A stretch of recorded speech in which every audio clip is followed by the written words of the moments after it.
All right. All right, we are live now. It says, hello. Oh my god, you're not Starfleet boy. What happened to Starfleet boy? He grew up, became a man. Yeah, that was. I am Starfleet man. Yeah, he wishes. Yeah, that was. I thought quite. You know, how can I get someone that's lower rank than a commander? A boy. A boy. I thought that was. Hey, you boy. Squadron course, they're already through in $2. Preemptive snipe. Happy anniversary. Thank you guys. It's a very, very preemptive snipe. That's like right on the precipice of being too early. Yeah, but also still. That's the first super chat strike, is what that is. And Sebastian throws in €2. Follow up snipe. Boom! Happy anniversary. Thank you so much, guys. And Dan says he doesn't know how many of these he's been to, but many. Yeah, well, we've done 7 of these, I guess. 7, 8. I don't know how many I've been to. I can't remember them. Oh God. Well, yes. Because I guess there wasn't anniversary streams. So we didn't stream for. I think it was videos the first 3 years. I think our 4th we took it easy, but it's when Discovery started. It was it was the first year of Discovery would have been, or was the second year? Yeah, I think first year of Discovery was the lives. So it probably was first 4 was videos, and then 5 to 8 have been lives. Yeah. Yeah. Eight those. Eight those, Stuart. That's a number. Yeah, it is. Damn. I remember we both said it's been 6 years up until recently because the pandemic skip is real. That's the last number I remember. I was only 8. And it's like, huh. And, well, okay. And Tom Casey is here. He wouldn't have known about this if I didn't post it on Twitter. So thank you, Tom, for showing up. Throws in $5. Thank you. It says, just stop by. Can't stay. Love you guys. You guys do a hell of a job. Love watching your and you mean analysis, but he put analogies. I mean, that might work too. We have some of those as well. Yeah, we do. But thank you. Oh my God. CJ O'Neill, $100 with a huge cheers. Well, okay then. I don't have anything to drink shot wise because it's upstairs. And yeah, I actually don't. I got beer. Yeah, I forgot to buy any splitter, so I also have lots of soft drinks. Dude, that makes the entire live worth it. Oh my God, Kit 209 is here. 1009. Kit 10K. 10K. 209. What the... He said 209, but can't stay for long. We just wanted to drop in and say what's that. And I PayPal'd $50 to you. Oh my God, thank you so much, Kit. Amazing. Thank you so much. Thank you for the PayPal. Stuart, we cheers for you, sir. Cheers. Yes. I got Rickard's Red, one of my favorite beers. That's cool. I got my favorite cider, the Brothers Strawberry and Lime, strawberries and cream. Like, we'll have to give you this when you come here because this is very nice. It's shockingly how close they got the flavour. Sounds yummy. Ozzy throws in $2. Let's do Bob maneuver. That's a new thing. We've got Jerry in every Bob situation. Down in engineering. Maybe I should have my cartoon lady draw Bob, a Klingon. just a Klingon with all the pieces just slightly out of whack. Yeah. Oh my God. An officer. Now, did you remember this, or did when I reminded you remind you? I completely forgot about it. I knew about it leading up to it. It's like the last few days. I'm like, oh, it's coming up. And it's like, what are we going to do? Oh, we're planning on doing Trekyards, on a weekend coming up soon anyway. We'll just incorporate it in that. And then this morning I got the post. It's like, it's been 8 years. or whatever. And I put the GIF as a reaction to it when I woke up of the lady from Titanic. It's been 84 years. Seems like it sometimes, but at other times it just seems like we just started, So well, they don't have fresh content. It's there's always new, Yeah. Every single year we forget.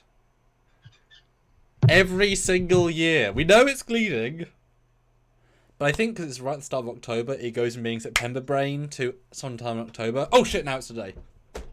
Yeah. And last year we did a drunk yards on the 13th because we couldn't make it work on the 11th. But we actually made it on the day this time.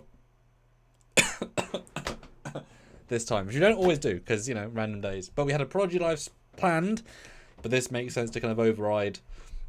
We'll do the Prodigy one tomorrow. Yeah, exactly. Thanks, Kit. Just want to hang out, just talk general Trek questions, anything you guys want to talk to us about. Well, also get us hammered. There's also Thanks, Patrick. That's also a fun idea.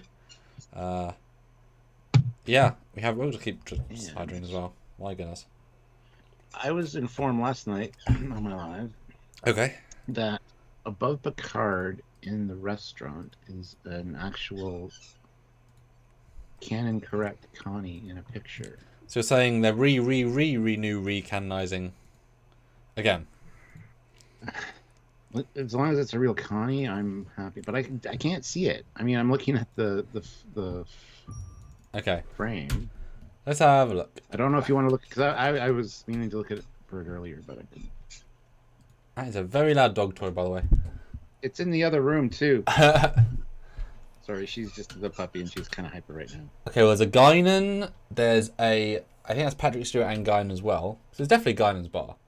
It's like a sailboat looking thing.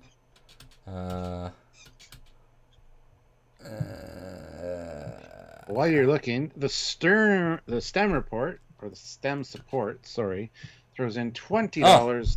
Gentlemen, 8 years. Amazing. Thanks for all the thoughtful commentary, awesome insight, and great laughs.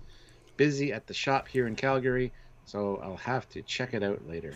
Well, thank you so much for turning up, and we really appreciate that comment. Super chat. I feel like we should meet up on our 10th anniversary. That should be an in-person one. And do it in because that's not we never would have, if you'd said to us when we started, we'll do it 10 years later. I think we both have laughed out loud awkwardly, didn't know each other very well. That's an insane milestone. But I think that's definitely, we should fly and meet up. Obviously, I'll come to Canada because there's more stuff to do over there. We should totally do, like, make that entire drunk day. Yeah. And like you say, any Canadians local, do you want to come to our 10th anniversary drunk yards? Come to its house and get drunk. Local ones around. Yeah, there are. What do you guys think? Would you tune in for a 10th anniversary? I think we've got to do like 10th anniversary shirts as well. Like we never, like, who the hell knows we're gonna get 20? We could go to the Star Trek Las Vegas in 2 years and just celebrate it there as early 10th anniversary Trekyards. Maybe. But then we get in a car crash or a flight crash, we'd actually get to 10 years. Wow. Yes. What? And Captain Corky, member for 8 months at the rank of commander. Good to see Glory to you and to Trekyards. Anniversary. Thank you very, very much. Now, whoever said where the Connie is? Oh, okay. Oh, I see.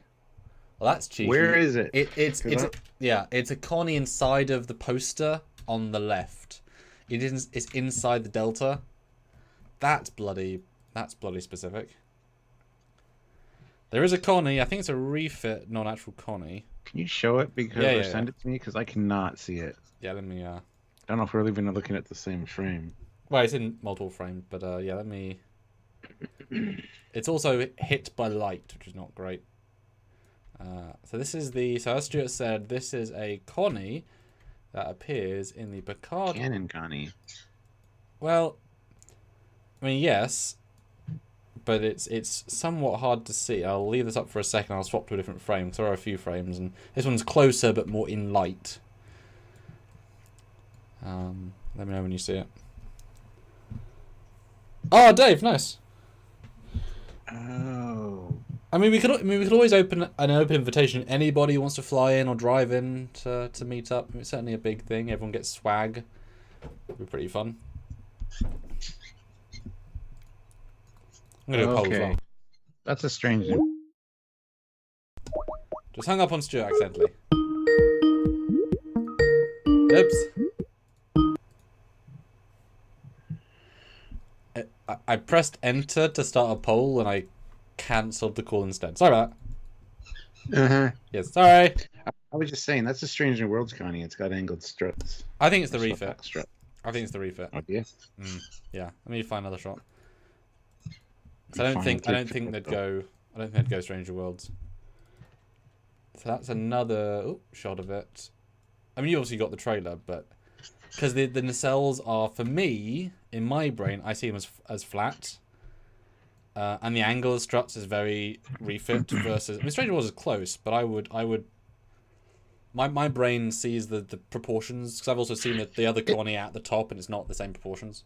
Look at the back of the saucer, though. It looks like the Impulse deck of the Strange New Worlds one. Unless I'm wrong, but Yeah, it's very, very hard to see. This trailer is not exactly dripping with resolution. Well, there's a there's a clearest view. I don't know. It's everything. I mean, it could be a new Connie. In fairness, maybe they've designed a new variant. I don't know. I don't feel like they'd do that. I mean, it's a super. Maybe it's just the Titan. Yeah, I was thinking that. So anyway, I'm gonna do a poll. He's doing a poll. So, guys, he hasn't shared this yet either. We'll do a poll. He'll return. Then I'll tell you to hit like, because there's 62 of you and 45 likes, and I apologize for the squeakiness. She will stop soon. Don't worry. That's having a little pug for you. That's what happens.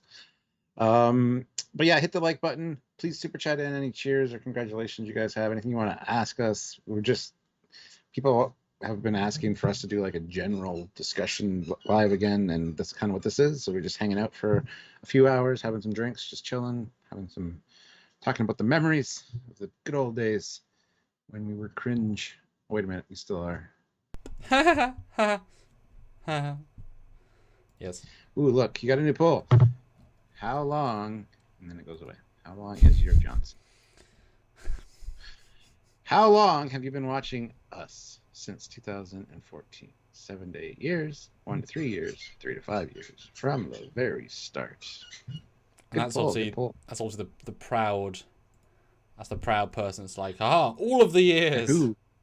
Who has watched every one of our videos, even all the lives, my late night lives and everything? Because if you have and you watch them all the way through, you're insane. Yes, that is a very fair comment. Right, I'm going to start sharing. See you in a minute. Okay, do that. Taylor T throws in $50, which I'll have to read when Samuel's back so he knows about it. I'll read that in a minute, Taylor. Thank you so much. Amazeballs, says I. Says I, says me, says the captain. Arr.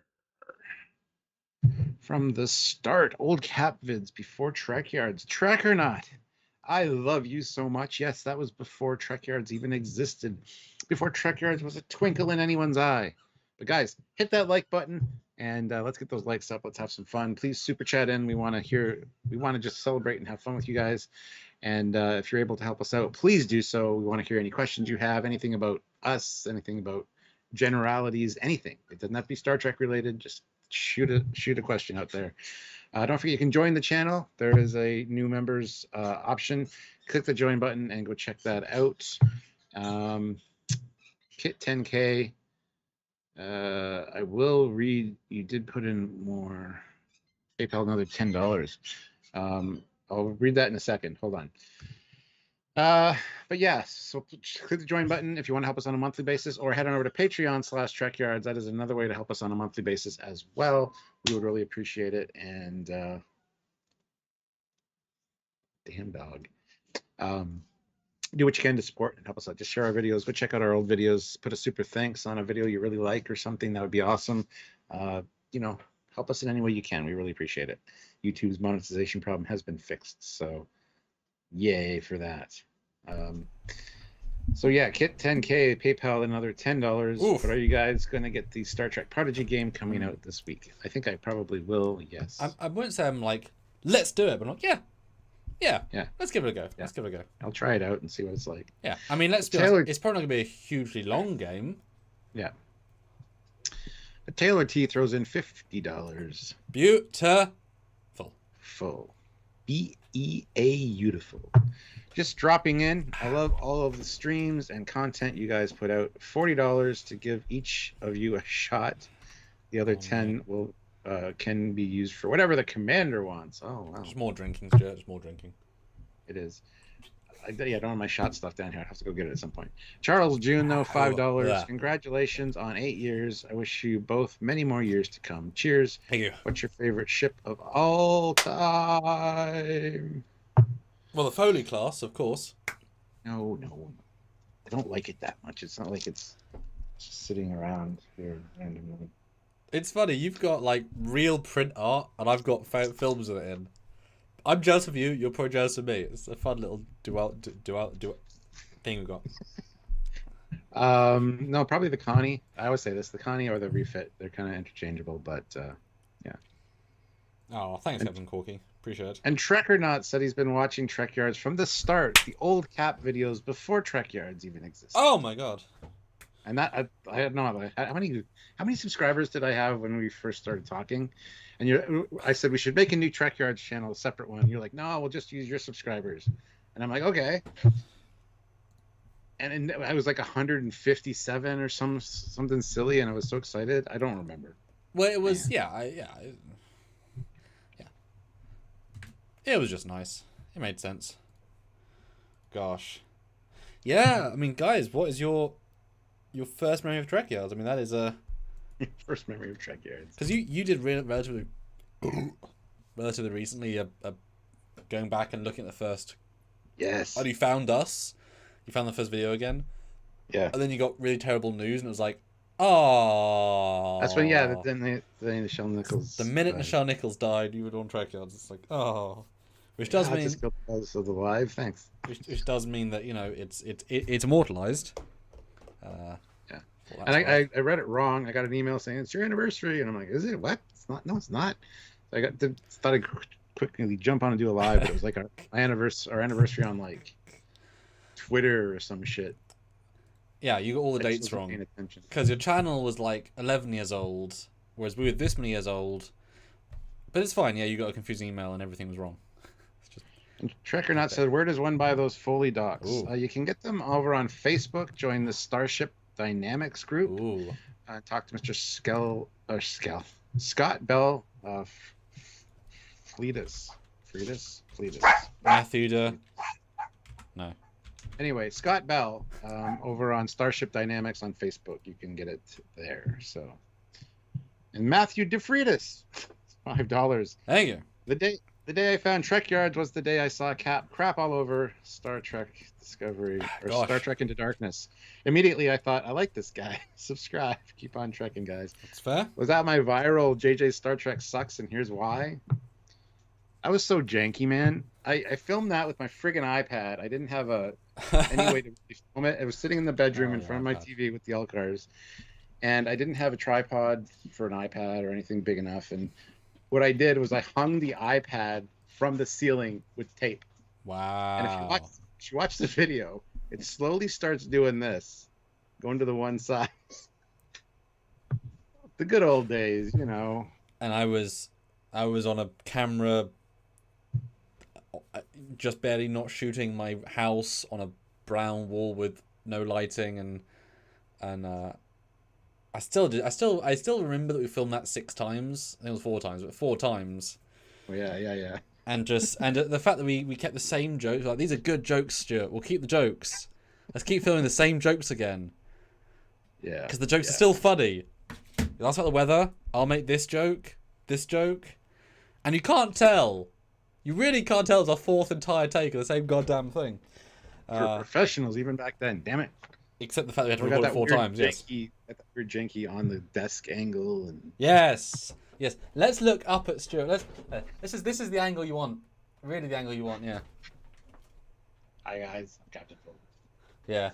Although, watching those old ones back, it's weird, man. I've lost weight since then in my face. Yeah. You balanced out. Yeah, it's weird, man. It's weird shit. Yeah, I'm just amazed that we thought the lighting was good enough. I mean, obviously, this light right here I have is a £400 light, right? I would not have been able to afford that at any point in the first 4 years of Trekyards, right? There's a reason why it's very bright. You can do, like, this is close to what we were a few years ago. But, like, yes, it's a very expensive light that allows for good balancing. But, we improved, and I would love to have had more a better camera by now. I would love to have had a better webcam. They haven't invented better webcams since like 2017. We got this one from Mark. Mark is here, by the way. Yeah. Shocking. Danny Janey, member for 17 months. Federation president. Woo! Huge thanks for all that you do. Thank you very much, President. And I mean, we do it. Everything for free, all the bloody time. We know our views aren't high, but we know those of you appreciate our deep dives, really appreciate them, and you guys show up when we need you to on the live. So we we know what we've got, and that's why we do all our stuff for free. Although in fact, Stuart, I was watching because you put me onto the Star Wars Theory guy talked about the demonetization, so I watched that whole video because that was quite interesting, and he was saying, because of the algorithmic change for YouTube wanting shorts to be a big thing, they've dumped on normal videos. So his views have gone down by 30-40% in the last few months, which is our Lower Decks content. That's part of the reason why no one gives a shit, because YouTube is not showing anything. Yeah. Because it seemed odd that no one would want to watch Lower Decks in the entire world. But if YouTube actually is not supporting videos right now, and if everyone's lowering their views and our views are not great to begin with, we would notice that even more. I think that's probably partially why. Which is sad for everybody, because Lower Decks is getting the short end of the stick. But to see Chi Jack, it says Teespring Trekyards, amazing shirts, get more. He's pushing our shirts for us. God, we keep threatening to do more, but we're both so limited on time. Oh, good luck, Kit. Have a good one. Yeah, we just need to have a good 2-hour sit-down session, even with even my friend John Ridley, one of our artists, and just kind of talk about some ideas. Yeah. Kit 10K PayPal'd another $10 to answer our question.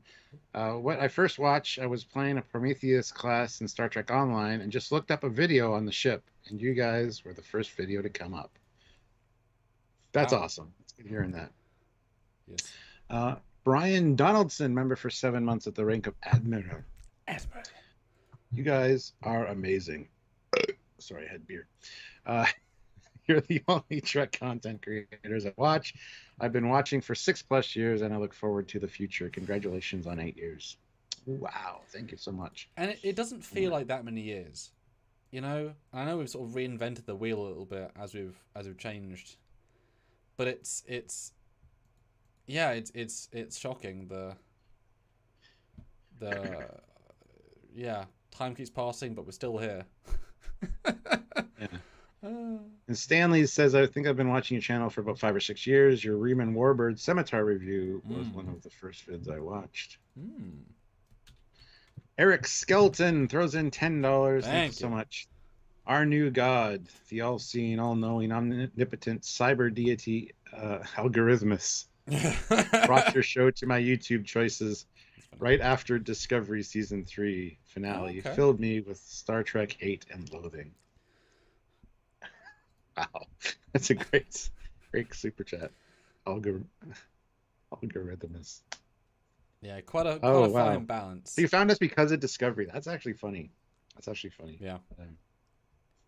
Damn, that's awesome. I love hearing these like first encounters with our channel. Oh man, I go back and watch some of our stuff sometimes, and it's like, oof, Yes. And there was a time, my friends, where I would watch every goddamn video we did. I would watch them to make sure we looked good, we sounded good, there's no editing errors, anything like that. I'd watch them all maybe 2 or 3 times on the big screen and be like, that's some good stuff. And now I just don't care. Now they get uploaded. I miss editing errors sometimes, but I mean, it's fine. It doesn't happen at all, really. So, you know, it's not that I don't care. I don't have the time. Plus, lots of things, lots of reasons. It's just weird how things change. Patrick Westmore says, I just found out not following Captain's YouTube channel. Now following. Well, yes, glad you're following now. Good man. I've been doing lots of random shorter videos over there lately, so please go check those out. Dave, member for 8 months at the rank of Captain. Thank you so much, Captain, sir. Thank you for all the content and what you do. 100K when sticky face or tongue face. Favorite video from the last year. Oh, you're asking us. Favorite video from the last year or the last 8? Holy. Well, we have to answer the favorite video. But Danny Janey throws in $250. That's more than our minimum for a normal live. Oh god. Okay, yeah, we're gonna. Oh god. This is when the alcoholism sits in. Oh god. They say cheers, guys. #thirst contact. Oh god. Thank you so much. I think that's our biggest super chat ever. No, we had a $500 one, which was a mistake. Well, yes, I know. Yes, the highest real one ever. Yes. Yeah, that's definitely a uniform change, Stuart. Go get into a uniform right now. Why drink? Well, God damn it. I mean, you can't say no to that. I can say no to that because I'm the captain. That's And clearly I never agreed to uniform changes. that's clearly president. That's what I'm saying. Clearly a president level. I'll wait till Danny Janey says that I have to or not.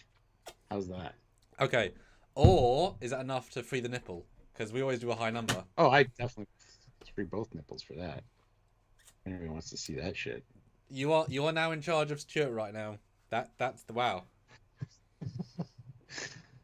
It's like, please keep your shirt on, and I'll pay you to not take it off. Yeah.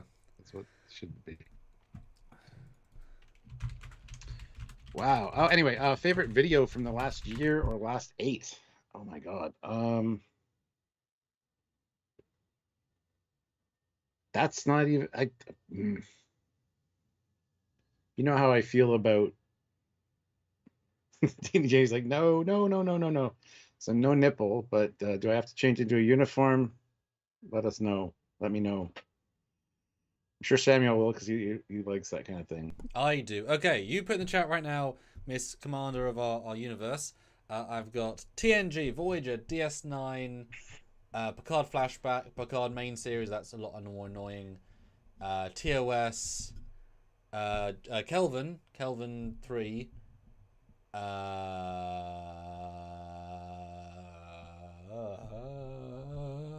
guess I got 3. Oh, TNG season 1, I guess. Because I've got variants of each. I was like, well, I've got 3 TNGs and 3 TNGs, and yeah. You are controlling of my life as well. My God. Patrick Westmore says both of you are very funny, like Lower Decks. Well, thank you. We appreciate that. We're getting compared to Lower Decks, Samuel. Lower Decks. Lower Decks. Oh, no. We love canon just as much as they do. So. And they actively check out our stuff to see how they've done often, as we know. Which is great. We look forward to having them both, or them both, any of them on. No costume changes required. Yes, change if you want, Sam. But the power is in your hands. I'm wearing a Trekyards shirt. You guys can get this at the store, guys. Trekyards web series. See, check that shit out. That's nice. So I'll change a bit later after the booze kicks in more. My goodness. Wow, that's amazing. Thank you so much. I love that support. Sudden. Stuff like that just makes our day. Makes our month, in that case. Yes, sure. Yes, it does. Yes, damn. Wow. Favorite videos from the last year. Yeah. I've liked some of our Prodigy debate discussions. I think when we did that live, or that discussion about the Prodigy time travel, and I worked out all the years and working out when it could fit, and that was really fun because it felt like a very much a there are clues here, and there are you know, things to find. Let's see what I'm going to start scrolling from what we've done, and nothing in the recent memory has been exceptional for various reasons. I remember really loving like the Saladin class episode. I really like that one. The Federation class back in the day, the old Dreadnought one, which I know 100% without rewatching it, I could make 50 times better now. Well, yeah. I mean, we both could. We both could. Like the script writing on my behalf, like, yeah, we got to redo some of the old stuff at some point. Mm-hmm. But yeah, it's hard to really pick favorites. A lot of my lives have been very enjoyable. I love when I get a little ranty sometimes. You guys love the rants. So I am obviously scrolling through 2 that stand out. When the Nova and the Steamrunner were in Picard's for like 13 seconds, the fact I was able to match up my angles almost identically with the same 3D models was really satisfying, because like it's the same models. And with the Klingon Bird of Prey for Prodigy, and it's like they redesigned it and there's an error that no one picked up on. I was really happy I picked up on that. And the Protostar uniform, when I was able to work out the colours and I got them almost identical. Just by, I was like, oh, this, and then I sketched it and I got it almost right. That was really, really satisfying. Squadron Course says, that's my favorite Trekyards shirt. I have several, so I'm going to get one of the pinups girls next. Ooh. Yeah, it's nice. a really good Speaking design. of which, Why don't you have a Terran Empire pinup girl logo? Oh, that's a Ooh. good point. Yes. All Oh right, my I'm god. gonna start writing down shirt ideas right now while I have a paper in front of me. One of the ideas that one of the things I both love we did and also hate that we did because it was such a contentious thing. You tell me you're remembering of it. Yeah, was when Picard did that time travel bullshit with guy on bus, and I made like 6 tiny videos of what it meant and released them all in one day. Yes. All the back and forths. Did he remember Kirk and Spock? Is this the prime? Yeah. Because we did 1 minute 51 intro into time travel debate, and then examining the time travel logistics, then time travel case study, Shockwave, time travel case study, other Shockwave, Yes Enterprise, Going Forever, like how different variations of time travel work. Like that. Yeah. That was like there was so much vitriol on the internet, and I spent an entire day prepping that, and a whole day, and I said we're filming this tomorrow. And you're like, I don't care that. Okay. Like, but we're doing it. I spent an entire day prepping and an entire day editing. It was both fun and super frustrating. And I got no views really because it's like super minutia. Oh, an error shuttle. That was fun to see when I found the error shuttle. That was satisfying. Matthew DeFreitas though says Trekyards, like TOS, you guys should remaster your episodes on the lead ships, i.e. the Enterprise NX-01, Connie, the D, and the E. Well, we haven't done one on the Connie. We have not done an official episode on the Connie. We did a week of Connies where we looked at every Connie iteration, but like in a mission briefing style. We just talk about it. It's not research. It's not scripted. Yeah. So we have not yet done one on the Connie or the refit. Our D is a 3-parter in uniform. Which desperately could be redone. Yes. I mean, we haven't done one on the E. No, we did a John Eves designing, which was our big E episode, but never a full-on. I mean, certainly my 3D build's improved. I could green screen for myself, maybe. There's better uniforms, obviously. Yeah. Mark Lawrence throws in $5. Thank you, Mark. How many people's first videos was one of your highest view count videos? Just sent you a PayPal as well. Fewer fees. Ooh. What's the question? How many people's first videos was one of your highest view? So we have a very strange batch of top videos. Let me tell you all our top 12 videos. Our number 1 Trekyards video views with over almost a quarter of a million views is Orville mission briefing. The Orville from the trailer before the show came out. Number 2 top video on Trekyards is an Isaac interview from season 2. Orville, because that went viral. That's the reason. Came out of nowhere. That went viral like a year and a half, 2 years later. Oh no, this year. I know. That's what I mean. It was released like 2-3 years ago. But that literally paid, that saved all our months because doing passive income every week. That was crazy. Number 3 with 148,000 views, the Ares Rexnar. Number 4, the Enterprise F Odyssey, which I wasn't overly thrilled in the video. Number 5, the Pegasus from BSG. Number 6, Stuart's one, Source Separation Part 1. Good man. I love that one. Number 7, the Advanced Starfleet Cruiser, always known as a Zhen He, where I did a lot of views on that. And then Axnar again, all different ships at 112,000 views, and the Enterprise J Complete. Then the Discovery mission briefing, where we dissect the fuck out of it for 1 hour and 14 minutes. That is a highlight for me. That was a really fun one. I just got back from my grandma's. You'd done your first reaction. We jumped in. That was a hell of a. It was. Now that might be worth putting on for a few minutes to see our enthusiasm for this ship after 6 years. Then the Akira class, and then last of all, the top 12 is the Enterprise A breakdown that I really enjoyed doing. That was really fun. Wow. Damn, that's some weird. Although I'm happy to say that our Trekyards original, the highest, is the Arizona class from Adrian, who's one of my main 3D modelers, is at 92,000. So good for him. Wow. Because that's really great. Simon Uphill though, 20 euros. Oh. So thank you so much. Congrats, guys. I also found you just before Disco was first released and was looking for insights into what it would be like. Your content increases my enjoyment of all Trek, so thanks for everything. Cheers. Thank you. That means a lot. And we hear that a lot because we are the people that a lot of times people don't have people in their family or their friends that watch Star Trek that they can't talk to about it. They just can't talk to anybody about it. They come here, they hang out, they talk to everybody in the chat, they talk to us, and it feels like a community and a family here. So Yeah. we really love hearing that kind of stuff, that it increases your enjoyment, and it's funny because on a lot of our lives, or even when we're doing edited content, we're having a discussion. We come to realizations within the discussion itself that neither one of us thought of, except we were talking to each other, and it generated this idea. So we absolutely love that we do that.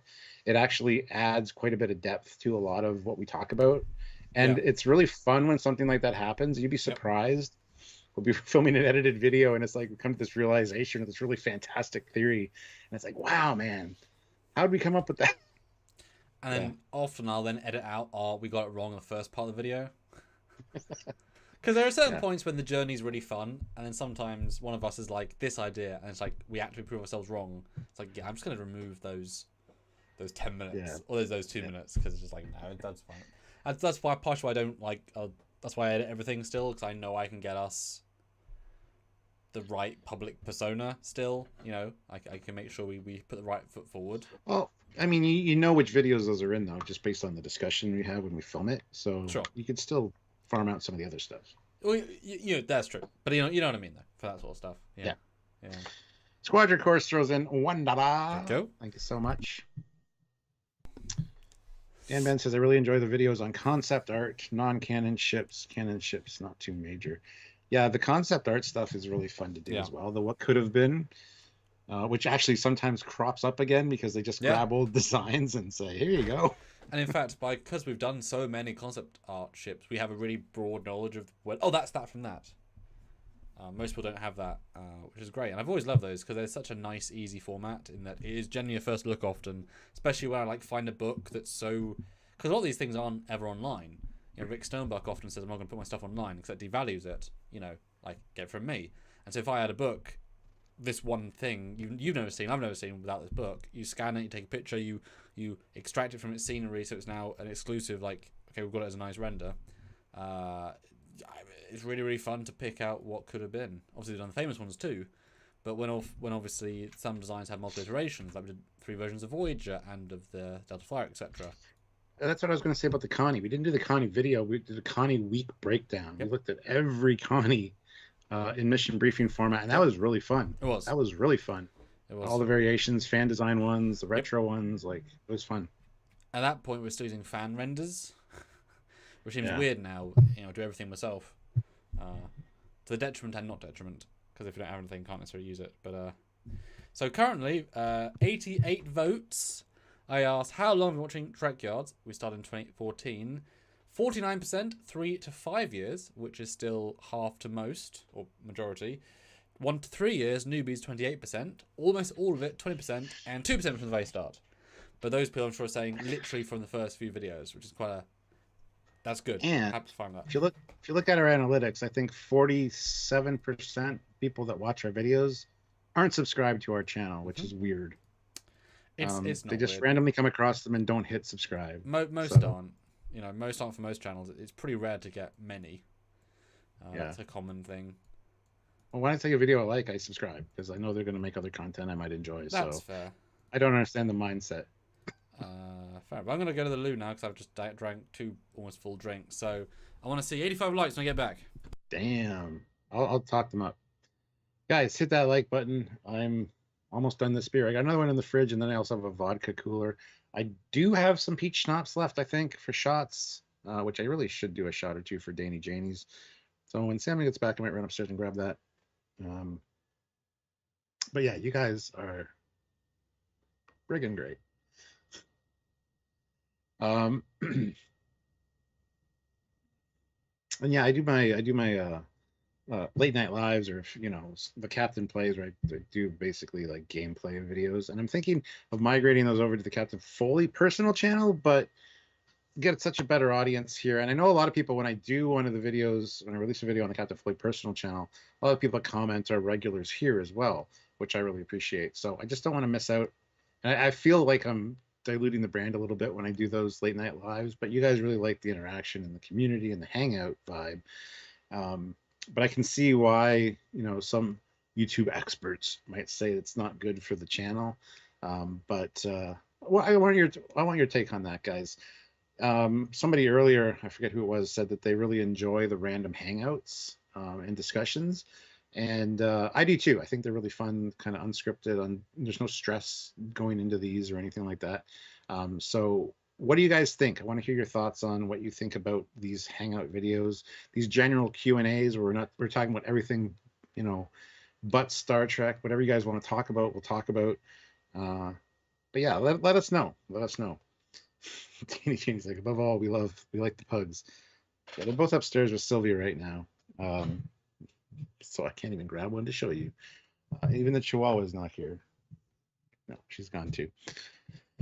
Um, but yeah, so let me know your thoughts on the live situation. Should I move some of those late night lives over to the Captain Foley personal channel, or would you guys prefer them here? Did you even know about the Captain Foley personal channel?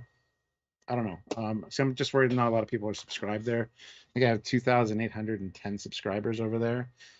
So yeah, I want to hit like a big smattering of people, and I love the people that do come in. So Eric Martin throws in $10. Drink for both of you. Don't try to make sense of the world. You will drive yourself crazy. I gave up a few years ago. Yeah, I can tell. I can tell you gave up a few years ago.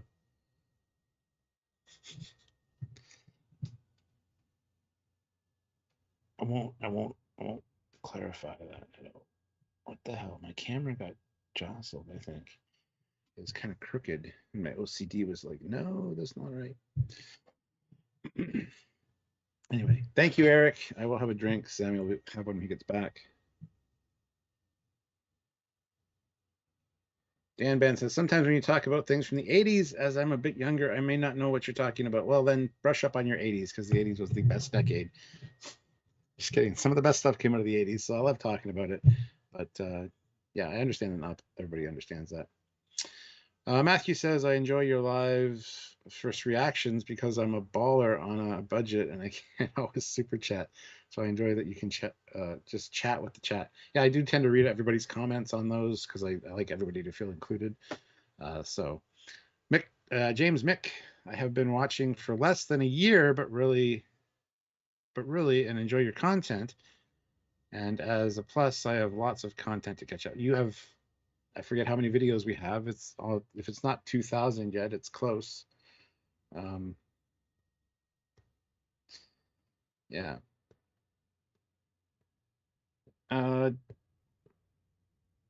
People by Barbara Streisand. What? Anyway, guys, hit that like button. We have 89 likes. Let's get to 100 on this one for sure. So hit that like button. We still have a few hours left on this because we're going to kind of go to a regular time, but we started an hour early, so that's awesome. No new members yet, so if you're here and you're considering maybe helping us or supporting us and you can't super chat all the time, one good way to do it is hit that join button. You can select a rank. You can select, how much you want to spend on a monthly basis. It comes out once a month. You think like $5 a month isn't a lot. It is. It makes a big difference, especially when you join the channel, because it shows the YouTube algorithm that you care enough about the channel, that you want to see the content, and you want to join the channel. You want to support it monetarily, which means a lot to the YouTube algorithm in theory and helps us out. So click that join button, see what rank you would like. You get a badge beside your name. You get your name highlighted in the chat so we can recognize you a little bit better. And you also get some cool, fun emojis and stickers to use in their live chats as well. So, Trek Lad says, happy anniversary, lads. Top tier content. Thank you. Yes, James Mick, it will keep you busy. Just remember, we started 8 years ago. Some of those early videos are quite cringy. So if you can ignore the cringe and have fun with it, just know what we turned into. Not that we're that much better. Might be worse in some ways, maybe. But yeah, thank you so much.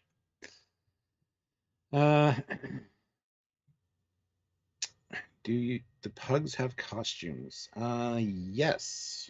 Yes, they do. The pugs have a TOS captain's uniform. Well, Precious does. Lola doesn't yet.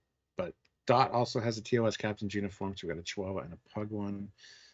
Plus my mother-in-law who knits, like crochets action figures and stuff. You can look her up on Facebook under Geeky Sheep Canada.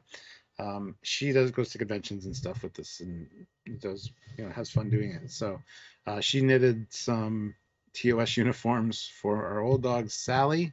There's a blue science one with a big delta on the back, and there's also a red one, so she can be the red shirt if we ever go for a walk. So yeah, the dogs do have costumes. Dot's got a little Halloween dress and a ladybug costume, and there's a bumblebee costume, not the transformer, but like an actual bumblebee with wings for Precious. We haven't gotten Lola anything for this upcoming Halloween. We'll see. Hope that answers your question.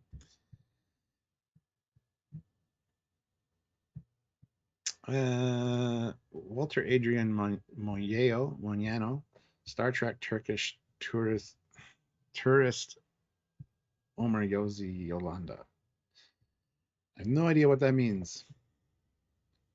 Dan Ben said, you said something that reminded me of a song lyric from People by Barbra Streisand. People who need people are the luckiest people in the world. Cool. Thank you for clearing that up.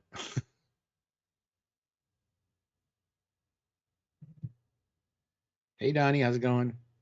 All right, guys, 8 more people. Hit that like button. Let's get those likes up, please. 103 votes on our poll, which is awesome. So the commander is back, so that's also awesome. Sorry, I had to have a quick conversation with somebody. Yeah, I don't care. Oh. Not sorry, then. I'm just kidding. I take it back. I do care. I was wondering where you were, but I figured, you just fell down the stairs and are bleeding in a pile of blood. Well, I appreciate your concern. 8 years. I guess you're like, I've had 6,000 videos. That's enough. How many videos do we have? It's got to be close to 2,000 now. If not over. Well, that's what, my mum always sent me a nice message, realizing, because you got to realize that we have released a video every single week, every single year for 8 years. At least one. We've never missed a weekly release. And then, when Discovery rolled around, it was a video at least 3 to 5 times a week for 6 years. Yeah. Yeah. Love videos. Janie, though, throws in $20. My God, thank you so much. Hashtag Sam got lost. Hashtag cat drink. Wow. I'm going to run upstairs and actually grab my peach schnapps so I can do some shots, because that other $250 one definitely requires a shot or two. I would agree. I'm trying to remember how we find out how many videos you have, because there's a way. Oh, wait, you count them. Go fuck yourself. I'll be right back. Okay. I seem to remember there's a way of doing it in the how many YouTube videos you have. I've done this before. Each app, signs the account, library, your videos. Okay.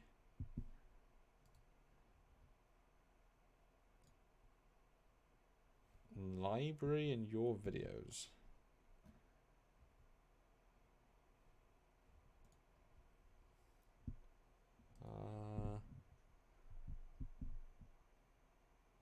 Videos? No. Oh, over there. Aha, library. Ah. Okay, so it does include all of your LCARS monitors. Oh God damn, that's a lot. That's like 550 videos or something. And obviously including all your previous log. I think you had like 100 videos before we met. But we have 3,793 uploads.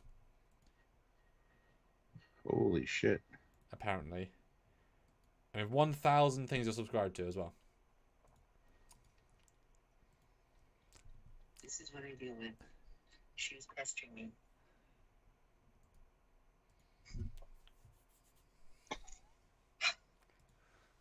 Is that TikTok or a message or a... That was just a little video message she sent me from upstairs. Okay. The pug is bothering her. Anyway, I'm gonna have some peach schnapps. Oh my god, Squadra. Squadra course. 2016. Oh my god. So 6 years this month. Been a Patreon. And without that, we'd not be continuing. So that is he doesn't do the most every month. Like it doesn't. We never got our Patreon up to what we wanted. We want 1,000 minimum on Patreon. Yes. We never hit that. No. Because that would just split and be 500 each. You know, but yeah, that would be. Yeah, that'd be nice. But you know, it's all added. That's the idea. It all adds. But we're doing only free content. Like that's an important thing to us. So it's the Holy Gabriel says, I'm pretty sure that the first video I watched from you guys was a first look at the Franklin from Star Trek Beyond, back when the first trailer came out for that in 2016. That was a good one. That was our first ones. We ever had a brand new 3D model built for the show because we were Sean Hargrave. So I pushed the button of can we get this model done? Because the guy, I think that's when I first met Nick, who's my mum modeler for years now. That was a good video. I really enjoyed animating that. Yeah. I was the first person to animate with the non-original, but he did a really good job with the model. So, yeah. Having Sean Hargraves on, that was awesome. That was a good video as well. It was. We didn't get to see his face, but he had enough personality. Yeah.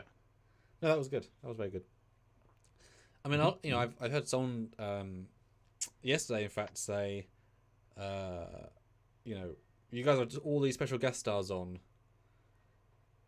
It's like, of course we have. We don't think about it because we do this all the time, and that was sort of an earlier portion of our YouTube group. It's like, yes, we have actually had some incredible people on the channel, and not just like interviews at cons. We have as a sub thing, like actually here, sat with us, in a live in a format, A lot of people. Eric Martin says, I only started seriously watching YouTube 3 years ago. Once I realized makeup videos and my cat does somersaults was not all that is there. Yeah, that is. Yeah, that's yeah. Dear me. Subraxis, 10 pounds. Oh, thank you. I've been watching you since Star Hopping into Dumbness, if Captain Foley will remember. Oh yes, I remember. I was Into Darkness, Star Trek Into Darkness. My brother and I worked on this little pamphlet with all these stupid facts in it, and it was his idea to call it Star Hopping into Dumbness. But he said, back then I was looking for the film's review, and this was the one of the options YouTube offered me, and I clicked. God. Remember when Darkness was new? My God. Yeah, I do. We were just thankful to have a thing, but we were not met yet, because that was right at the time. Yeah, that was right before. Because Beyond was our first Trek review we could do. Yeah. And then it was pause. And Discovery. I haven't stopped since. God. Oh look, here comes a guest star. It is Cadet Lola. Hi, are you? Who looks identical to the other pug. Only not. I can see why you'd say that, but like surprisingly similar. They could be twins. Well, pugs are pretty much all clones of each other anyway. They all act the same, and they're just as stupid. Oh. We were gonna get a black pug, but we couldn't find one really. So she needed a home like everybody. And this one needed a home because she's special. Oh. She's fat. She's not fat. She's plump. Don't body shame. Okay then. Come on, baby. You don't have to listen to this bullshit from this asshole. This man needs to get woke. It's our anniversary, Stuart. She can't be mean to you. I mean, how long have you been married to Sylvia? We got married in 2013. So almost 10 years. Our anniversary is almost as long as yours and hers, so she can shut the hell up. Well, we were together for a few years before that. Still, over half your dating life. We've been together, so she can shut the hell up. Ooh, he's pulling rank. It's like Marie is almost all of Trekyards, but not quite.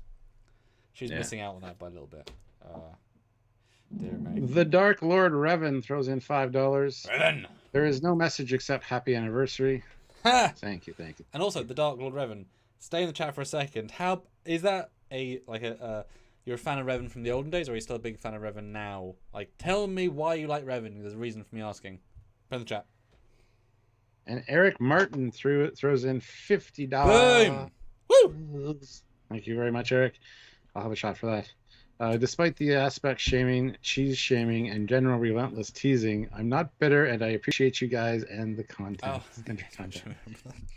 I only tease and bug people that I really like. Samuel knows this. Yes.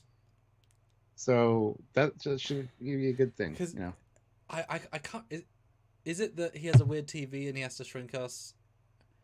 No, he's got a fucking 85-inch TV. It's fucking huge. Yeah. And we're watching Star Trek 3, and it's zoomed in. So, like, the shit's cut off the sides. Like, it looked really impressive. It's really high resolution. But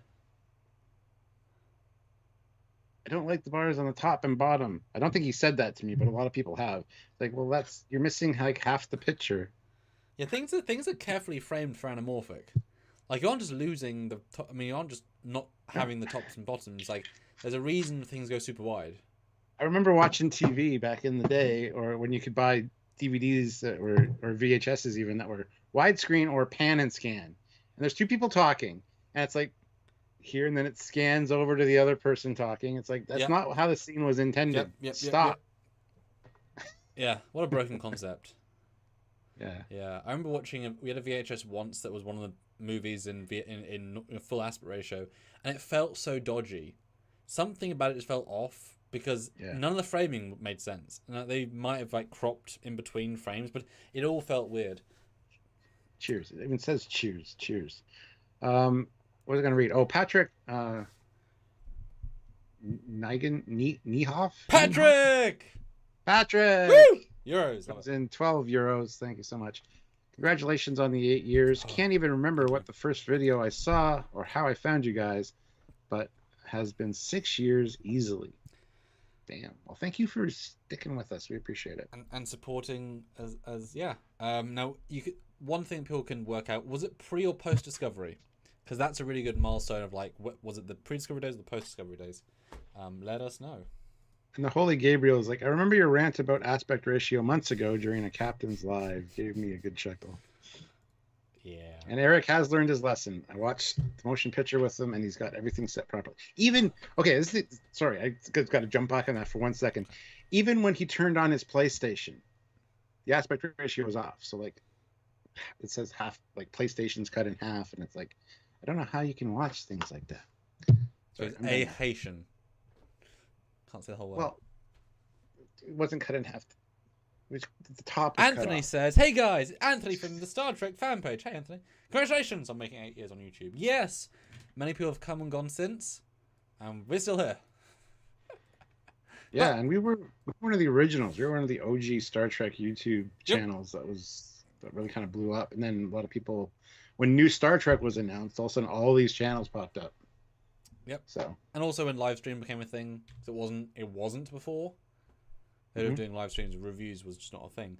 But the Dark Lord Revan says, I've had the name since KOTOR came out. I even have all the Revan action figures. Well, Mr. Revan, you'll be thrilled to know that I'm going to be including Revan in a Star Wars project that I'm doing. I announced to say a few weeks ago I'm doing a Star Wars fan film, and I'm going to be linking to KOTOR directly, either a CGI Revan or a costumer, if there's one locally that will jump in for just standing there. But I have a scene in mind. I'd love to, pimp out a bit of Revan. I'm a huge fan of Revan as well, and just the game. So I'm going to be paying off that. And this is a Luke Skywalker post Boba Fett era Luke, but I want to include KOTOR. I've got a really, really good idea. So there you go. Some live action Revan. It's quite a hard costume to get right though. So yeah. Chuck A, congratulations, Stuart and Sam. You guys do fantastic videos and reviews. Thank you. I have watched your channel for over 3 years, close to 4 years. And you always support us on Twitter. You're always like, great video, guys. Yes. So thank you very much, Chuck. I would definitely say one of my most supportive friends. So stay around, Chuck. Appreciate it. And Eric Martin throws in $5. I like the rant videos and the Eagle Moss videos where things come in broken or bent. Yeah, I was going to do a series on how to repair your Eagle Moss because there's so many common issues. And as a model maker, I have some good ideas, but I never got around to doing that for reasons I don't know. But Yeah. Well, thank you. I appreciate the knowing what you guys are enjoying anyway. Mark Lawrence said pre-disco here. At home, I could figure out a more precise date, but on mobile, I can confirm I started Patreon Ooh. contributions in December of 2015. Fun. And you've been a huge supporter, Mark. Yes. You're amazing. So.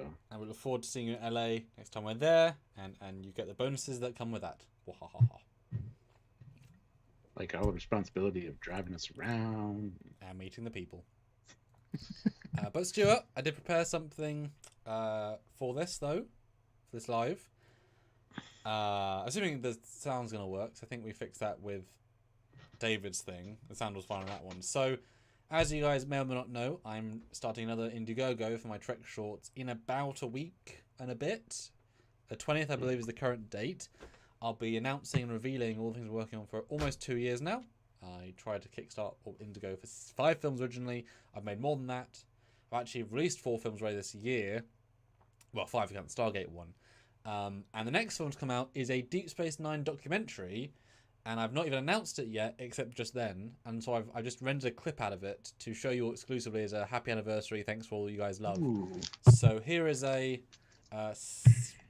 not even a sneak peek. Here's a clip from my next fan film to come out, a Deep Space Nine documentary that I have made. And when I say DS9 doc, I mean a documentary made by Memory Alpha in universe. Because who cares about the real people that worked on DS9? This is about the fan film, the in universe stuff.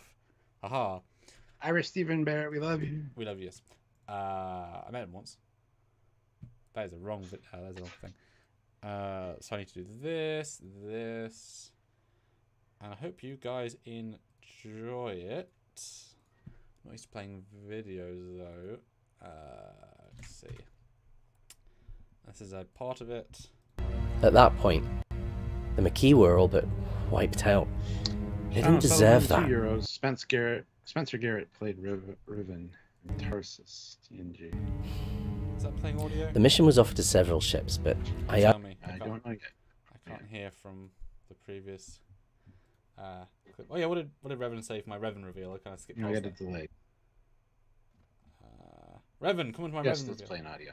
Okay, cool. So yeah, let's watch this clip. If you want to mute yourself, Stuart, I can play my documentary clip for you all to enjoy. Here we go. at that point, the McKee were all but wiped out. They didn't deserve that. The mission was offered to several ships, but I argued Intrepid's case. I knew some of the people reported to be alive, and I knew they'd trust me. Velsac 2, while being an average planetary system on paper, was home to a gas giant of unusual properties. I've had a fascination with temporal mechanics for years now. I even wrote a paper on it. You can probably find it buried somewhere in Daystrom's archives. Anyway, this gas giant was actually something I've been looking for in my research. Just the right size and gravity profile. I couldn't help myself. I had the computer running simulations en route. When we actually arrived at Velsac 2, it was clear something was wrong. There are no life signs anywhere in the system. The report said the third planet. We had exact coordinates. Nothing there. Nothing anywhere. We crossed the border for nothing. Incoming warp signatures. Shields up! The Dominion are remembered for their large fleets, but even a small group of ships could be deadly. It was an ambush. Honestly, someone in Starfleet should have seen it coming. Maybe they did, but didn't think it was worth telling us. At that point... Alright, there you go. What do you guys think? That's freaking awesome. I'm still listening to it, but I want more content like that. Damn it. With Captain Foley. Oh. Darth Revan says, that sounds awesome. A Jedi Knight, Revan or Sith Lord. Personally, I love Revan both. I mean, I guess the canon version of him, positive, although he's obviously done negative things too. But yeah, sorry, Stuart, proper review. What do you think of that clip as a Trek fan, etc.? It was friggin' great. I can recognize the voice over the narrator, but I think I'm supposed to. No, it was good. I love that he's just casually having a drink with Tranya, which is great. And I love how he's like, yeah, it's probably buried somewhere in the Daystrom archives, because a lot of people write reports and papers on things. So no, that was good. I really like that. I really like that. That's my I first. didn't have much of a chance to pay attention to it because I was answering a Oh, text mess or one of the chats, darn. and I was delayed, and then you started talking over the end of it. So That's the first reveal of the doc format, which is able to do Nice. You know, interactive sort of narrative, because you're able to skip things and push now. and it worked. Because the Holy Gabriel was okay. Now I need more. So the Indiegogo is coming up. Yes, yes, we're raising a lot of money. Ha ha ha. So do help. This is going to be an absolutely make or break it sort of live. We have a lot of in progress ideas, quite a few docs. You know, if you want, you know, regular quality content with a lot of space effects, a lot of good interiors, please. And you know, if every Trekyards fan could put in 20, that'll make a difference by itself. Yeah. But yeah, no, I'm very excited to release it. That'll be, you know, the next one I'll launch with the Indiegogo itself. So that'll be same day. And yeah, DS9 battle. It's called the Battle of Velsac 2. Ballsack 2. Velsac 2. Curtis Rendon. I discovered y'all when I was trying to find pics of Discovery before the show came out. Saw the Shenzhou episode and dove into your archives. Been enjoying y'all ever since. Yeah, we got quite a deep rabbit hole to go down, I'm sure. So Yeah. God. it's funny because I'll still watch. I've been the last couple nights. I've been watching old Best of the Worst. Yeah. Red Letter Media. Like even though Thanks, I've seen them before, They're very I love watchable just- multiple times. putting them on and then kind of messing around on my phone because I've seen them and Yep. you know. So I don't know if people do that with our content, but I will watch, and then every once in a while I'll get in the mood to watch angry video game nerd stuff that I've seen a zillion times as well. You know, Yeah. No, our stuff You is know, very those very cycles. watchable. I mean, their stuff. Sorry. It's ever fresh, evergreen. Yeah, content, just, the hell you it's know, called. our video quality goes down, audio quality goes down. Apart from that, it always works. But that we cannot change. And then Squadra Course, Sam makes great stuff, works really hard on it, and spends a ton of his own money. If you like his films, please support his Indiegogo campaigns. I think you need Squadra Course to be your marketing guy. Just saying. Oh shit. Why this iPad keeps doing this? I gotta update this friggin' iPad. This is the iPad I use for my lives to do the chat stuff, and it doesn't work worth a tinker's piss anymore. So I got the new iPad Pro. This one's down here now, and the old one is over here. It was back here. Not that you care, but I thought I'd share anyway. Chuck A says, great fan films, Samuel.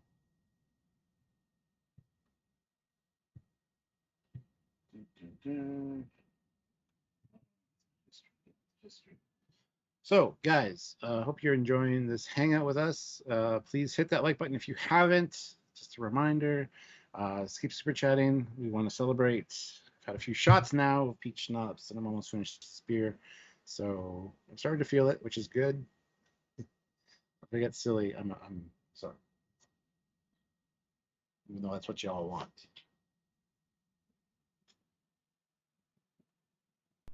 Yes, And it looks booze, glorious booze. Looks like Sam is doing work, so I've got to kind of talk. Yeah, sorry.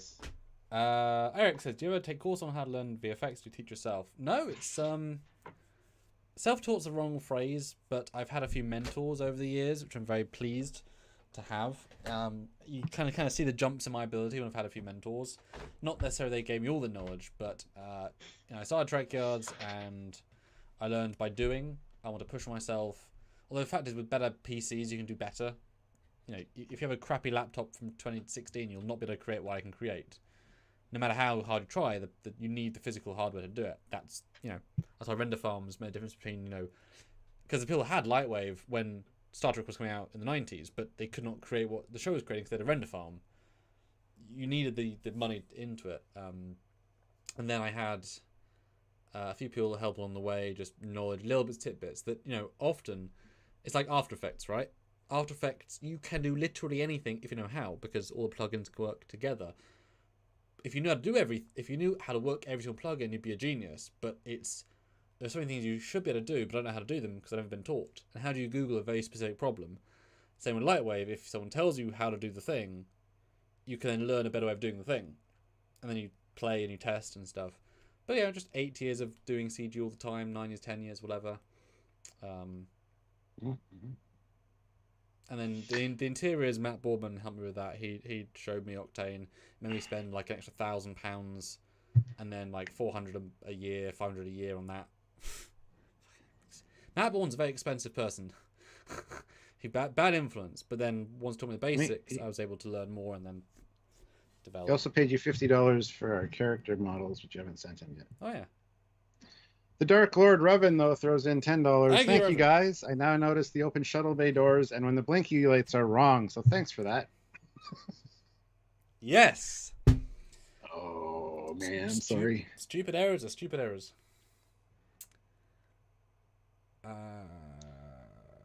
Oh, Hoda Gable, can I ask you the specs of your setup? Jesus, that's a question. Yes, you can. It's lots. Because my mentality for this stuff is, because I've often been, not punished, but you know when power equals power, and the more work you do, the more the power is more beneficial. So if you skimp early, you'll end up saying, well, I'll spend it again later. So I end up going full out on this one, even if it was like more than a month, 2 months, a lot of money. But it's like, well, yeah, because I'm going to use it every day. I have 128 gigabytes of RAM. But I use it all. I've literally used up to 106 gigs before. I have a Threadripper 3970X, 32 core at 3.69. I have a 3090 GPU, which I was lucky to get right at the start.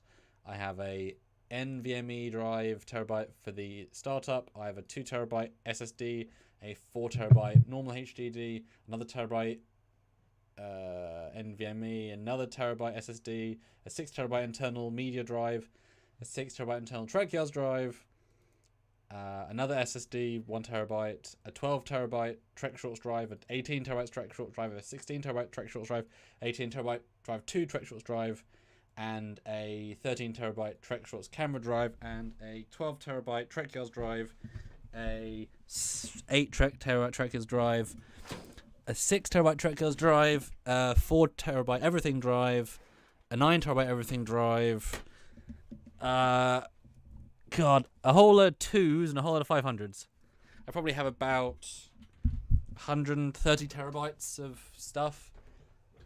I have like 35 terabytes in the computer physically.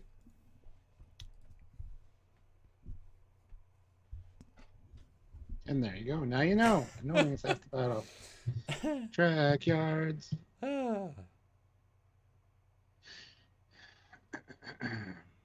Yeah. How do I find out my specs?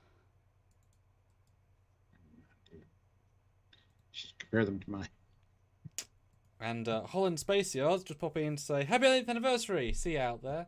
Now, the name I don't recognise, but obviously I recognise the picture. And if that is actually Mark. Hi, Mark!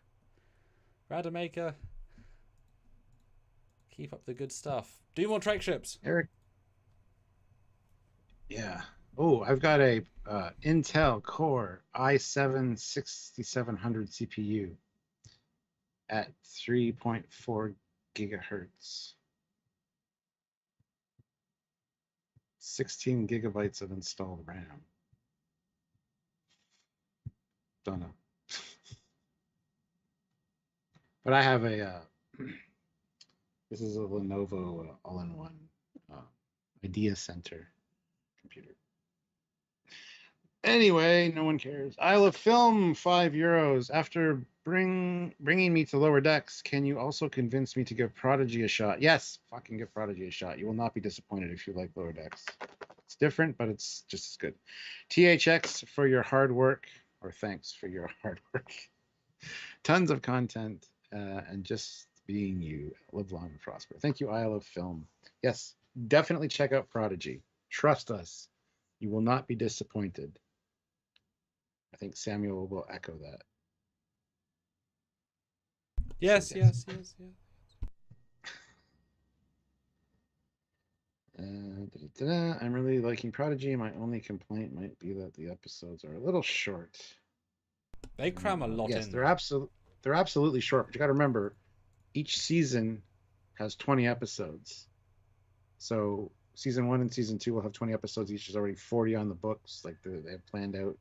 So that's more to the old style of Trek. Yes, they're shorter. Yes, Patrick. No, I mean, Prodigy, definitely watch it. It is. They have such a lot of heart on that show. They're a bit more funny than normal Trek, but less comedic than Lower Decks. The team has a 40-episode plan with a bit more after that, conceptually anyway. The characters are good. They're developing. It isn't a static thing. You know, roughly the Lower Decks characters are kind of a slower progression because they want the joke to be each episode. Prodigy, there's real growth. Season 1.0 was very itself. 1.5 is a lot more Starfleet, so it's only going to get better now in terms of linking to the canon. The Dauntless Bridge is phenomenal. The exterior is weird, but you know what they're trying to do. It's only going to get better. And the fact they've got like guest stars like the Akuda guy, and also you know, the Admiral Jellicoe. So Bill Campbell and Jellicoe, yeah, Like those had his name. Like those are deep cut genius ideas. These aren't like, look, we got Shatner back, which is fantastic. They're really for the functions. They could have anybody and it makes sense. Ronnie Cox. That's Ronnie Cox, yeah. Yeah. So really, really, you know, and you know they're gonna have more people as time goes by. Animation's fantastic. Character design's good for sure, and they're not afraid to put TOS stuff in, and that is always a win when they don't throw TOS under the bus, because some do and they don't. I mean, it's narratively it's probably better than Lower Decks. Again, we know things are going to happen later, so I have a little bit of, you know, but now it's more cohesive than Lower Decks. Like, I'm sad Packers got kind of thrown under the bus and thrown away. Like, that I really want season 3. But it's okay.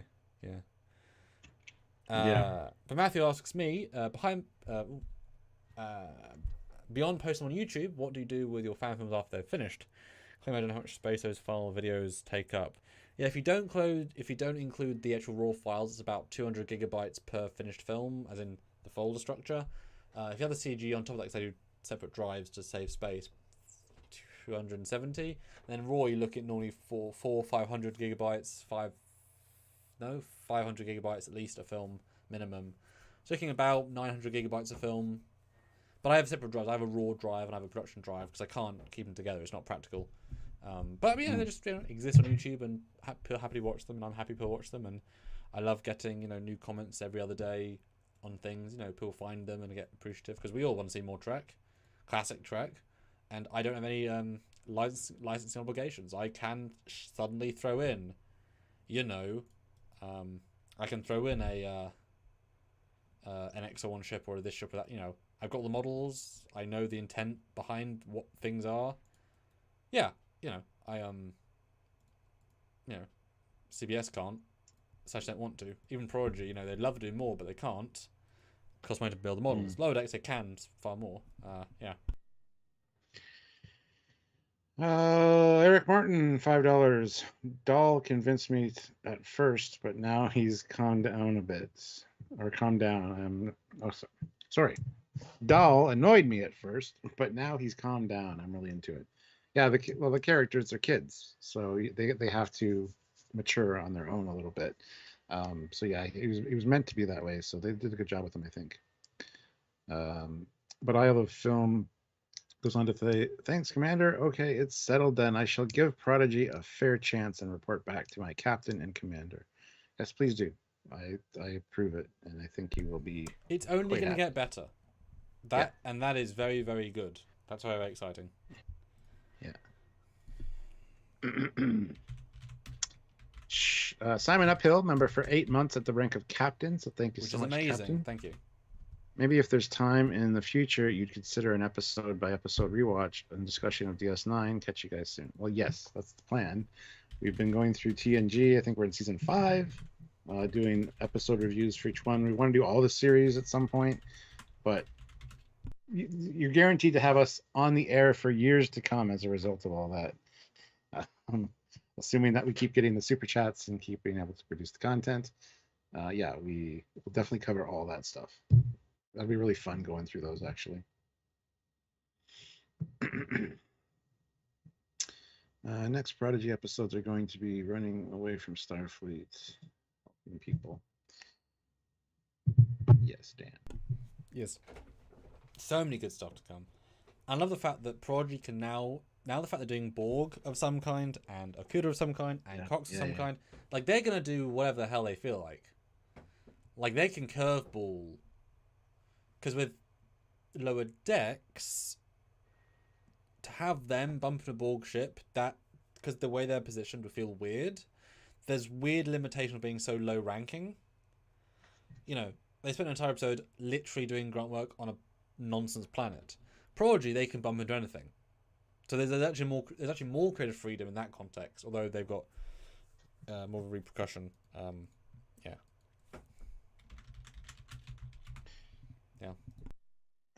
Eric Martin says, I don't have kids. Can you tell? I'm the old guy that lives in the corner the kids are afraid of. I can see that. I can see you out there. Get off my lawn, little bastards. Simon Uphill says, great, I'll keep super chatting. Yes, please do so. Appreciate it. Makes all of And the Isle of difference. Film says, yes, DS9, my absolute favorite Trek. Yeah, it's my favorite series too, aside from TOS. TOS still has to hold that slot because it's the OG. Well, let's talk about that then for a minute, because you always say that, but why DS9 over TNG then? Just the stories are so in depth and involved, and the characters are. Everybody gets something to do. You watch TOS and you're like, I want to see more of her. I want to see more Sulu. They got little bit parts all the time, but TOS is that classic sci-fi storytelling, and they're really watchable. DS9 is the same thing, but the way they break it up with the different side stories and kind of have the overarching theme of the season or the seasons, but they still manage to incorporate individual episodes and ideas into each of those. It's just so well done. It's so well crafted, and I just like the characters in DS9. Honestly, you really relate to Bashir and O'Brien. Bashir and O'Brien are like you and me. You're like Bashir. I'm like O'Brien. Pretty much same kind of interactions between the two, and I mean O'Brien's a lot like me. Just he's also Irish. My last name is Irish, and well, I would never marry Keiko. But anyway, yeah. And I didn't like Bashir when I first started watching DS9. I don't think you're supposed to, but he definitely grows on you. He's one of my favorite characters now. I really like him. There's a lot about DS9 that is just fantastic. Plus, Gul Dukat and Kai Wynn as being recurring characters are brilliant until all of a sudden Gul Dukat is a Bajoran named Angel or whatever the fuck his name is. That's when it just gets stupid beyond stupid. Like, you can't recognize this guy, Kai Wynn. His What voice is is wrong not with at all you? similar, right? No. No, I know. And his mannerisms and everything. But yeah, one of those things. That's like right at the end, so it's fine. I don't know. It's hard to explain. I resisted it is. DS9 You for a just lot of went on a years. 5-minute tirade. I don't think it is hard to explain. You gave a lot of good reasons. It is, though. It's hard for me to articulate my feelings on it because I hated DS9 for a long time because I always saw the shitty episodes all the time when I tuned in on You TV. have Like, that. You have for Stargate as well. Yeah, I know. And it's like, I can't. It's all right. But yeah, you got to watch the whole thing together. And get which past was that hard to- garbage which was first hard to season do. as well. Yeah, which was hard to do back. Yeah, exactly. I mean, DS9 only really starts getting good in season 3 for me, honestly. There's a few episodes in season 1 and 2 which are obviously great, but See, Yeah. it's funny for me. And if you asked me, even if I was in some sort of trance, TNG or DS9, I instantly say TNG over DS9. Like, I wouldn't even have to think about it. Mhm. Because DS9 is great narratively, but I don't like it. I think part of the problem for me is that the last 2 years are blended into one big thing.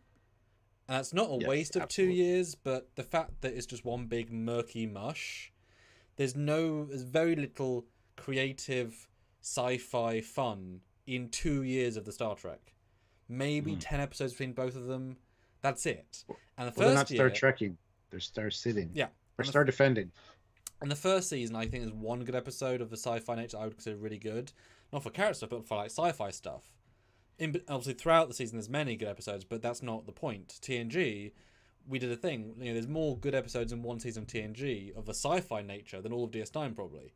Yeah, well, I agree with that. So, like, those stand out to me in such a strong way. Where for me, Picard's definitely better than Cisco for many reasons. Cisco's great, but that's not what I said. I said reasons. You know, the sets are much better. I'd obviously prefer to be on any set of DS9. I said TNG versus DS9. While they're great, I wouldn't want to live on them anyway. Obviously, for me, there's no ship designs after a certain point. It's the same shit all the time. TNG, I guess, somewhat, but there's still new sort of stuff. Defiant's beautiful, which helps a lot, and the sets are fantastic. But it's so unspecific after a certain point. You know, it's not good. You know, yes, you remember that one ROM thing where he got trapped in a thing, and that was, could you tell me which episode? No, of course he couldn't. You know, Yeah. And then the one time, you know, Quark marries a Klingon, cool. Those are great stories, but I think TNG, just golden age sci-fi, phenomenal characters, really great special effects, really great sets, really great creative, really good dialogue. You know, the more broad spectrum. And I'd rather not war than war. You know. Yeah, well, exactly. But if there was no war in DS9, it'd be pretty boring just being on the station, honestly. Unless they were doing a lot of exploration. Which also shows that to make their show good, they had to make a galactic war that is the opposite of what Staying Still is. Which kind of showed the format was broken from the start. It didn't work because they had to entirely ignore it at a certain point. I agree with Isle of Film, and no character in DS9 is the same person in season 1 as season 7. They all go through so much, and it all leaves an impact. Yeah, and then compare that to TNG and especially Voyager. You know, Picard had the inner light thing where he lived an entire lifetime. Neelix had a thing where he died and there was no afterlife, and it really affected him until next week. TNG those has 6 a days, little... man. Those 6 days, it fucking destroyed him. And the 7th day, he lived again. He breathed new life, and he was the same again. Yeah. But I mean, that's the one issue I have with Voyager and TNG. TNG has a little bit of character growth for everybody, not as much as DS9, and Voyager doesn't really. Well, they have story growth. But things you say that, but like once Bashir goes Augment, I hate his character. He acts terribly for 2 years. So that he's gone. Early Rom is not worth anything. Really, he's just comic relief. Nog, he leaves for 2 years. He comes back. He's great at the second half. Kira can't stand for the first couple of years, then gets good, but then gets boring at the end. Cisco, great throughout. Awesome. Jadzia, great, dies. Well, simple, great, dies. Jake is good. Jake's good the whole throughout. Garrick is only in like 20 episodes, so he's great throughout. Whereas Voyager, like, you want to be friends with Tuvok from day one, Kim from day one, not so much Paris. Like, no, I love Paris. He would be the guy to hang out with. He's but I mean, he's the one most like me. I mean, from literally the first episode, he's too much in the first episode. I mean, I was literally day one. Okay. But like season 2, he's great. Well, the first. It's interesting because I fucking like Locarno rubbed off on him too much. My captains, I like Cisco and Kirk and Archer. Well, like more of the rough and tumble kind of captains. Well, it's because he's English. I get. You know, you guys are all. You guys are all fucking English. You know, strength of character. You know. Oh, let's see. Olivia throws in $5. Thank you so much. Woo. Sorry I'm late. Was in Arlington National Cemetery visiting the unknown soldier. Amazing ceremony. # Sam drinks. Oh, well, you've missed a really good live so far. It's just going back and watching it, and I'm starting to feel my alcohol. So that's thing. Ozzy Medeiros, $5. Super Captain Foley drinks. Dun, dun, dun. It's just, you know, you summarize DS9 for me, and just to think about the threads of the characters, you got to really think deep and go, well, what I like about Nog's development, this, and then Garrick, this moment. TNG, like, that episode, that story. Like, you instantly can throw out 10, wow. DS9 is a big web where often, like, these 6 minutes of this 9th episode of this 4th season, that 9 minutes is gold. But that's not the main, you know, like, just functionally. Like, DS9 is fantastic for what it is, but I'll always see TNG over DS9 because what it is a better show. DS9 is better characters, obviously, but that's not. It's you know, just for me. That's why TOS I'd still say over DS9 because it has story and character, but obviously the 3, and the writing's very good still. Well, I think Raj is here as one of our moderators, and he deleted Holy Gabriel's comment, Oh. but says fucking love Archer as a captain. Yeah. Archer's got kind of a rough and tumble. Well, he's the first one. He's the first one going out there. Yep. But there's moments in Enterprise where Archer pisses me off. He just seems like a whiny little teenager in high school that keeps getting his nose bloodied by the bullies, and he gets all upset and pouty about it. So there are moments that bother me about Archer, but I like Archer, Kirk, and Cisco all for different. I like all the captains for different reasons, obviously, including Janeway and everybody else. But if I had to pick a favorite, I would probably say Cisco. So I mean, there's that, but that's a whole other discussion for captains as to why they're all great in their own way. Tangerine Star 26, member for 26 months at the rank of commander. Wow. Happy anniversary! Congratulations Thank you. and bravo! Thank you. Trekyards forever. Well, 8 years already. That's quite a long time. Yeah. Gosh. Olivia May Julius, $5. You started watching Trekyards a little after the first Oberth episode. Oh. Okay. That's. I think she meant to say I started watching. Yeah, that's further back than I thought. Nice. Squadra asks, do you think the characters in DS9 show more development of the whole series in TNG? Well, yeah, obviously, that's not in question. I mean, one character in DS9 showed more than every character in TNG. That's not in question at all. But I don't necessarily watch every show for character development.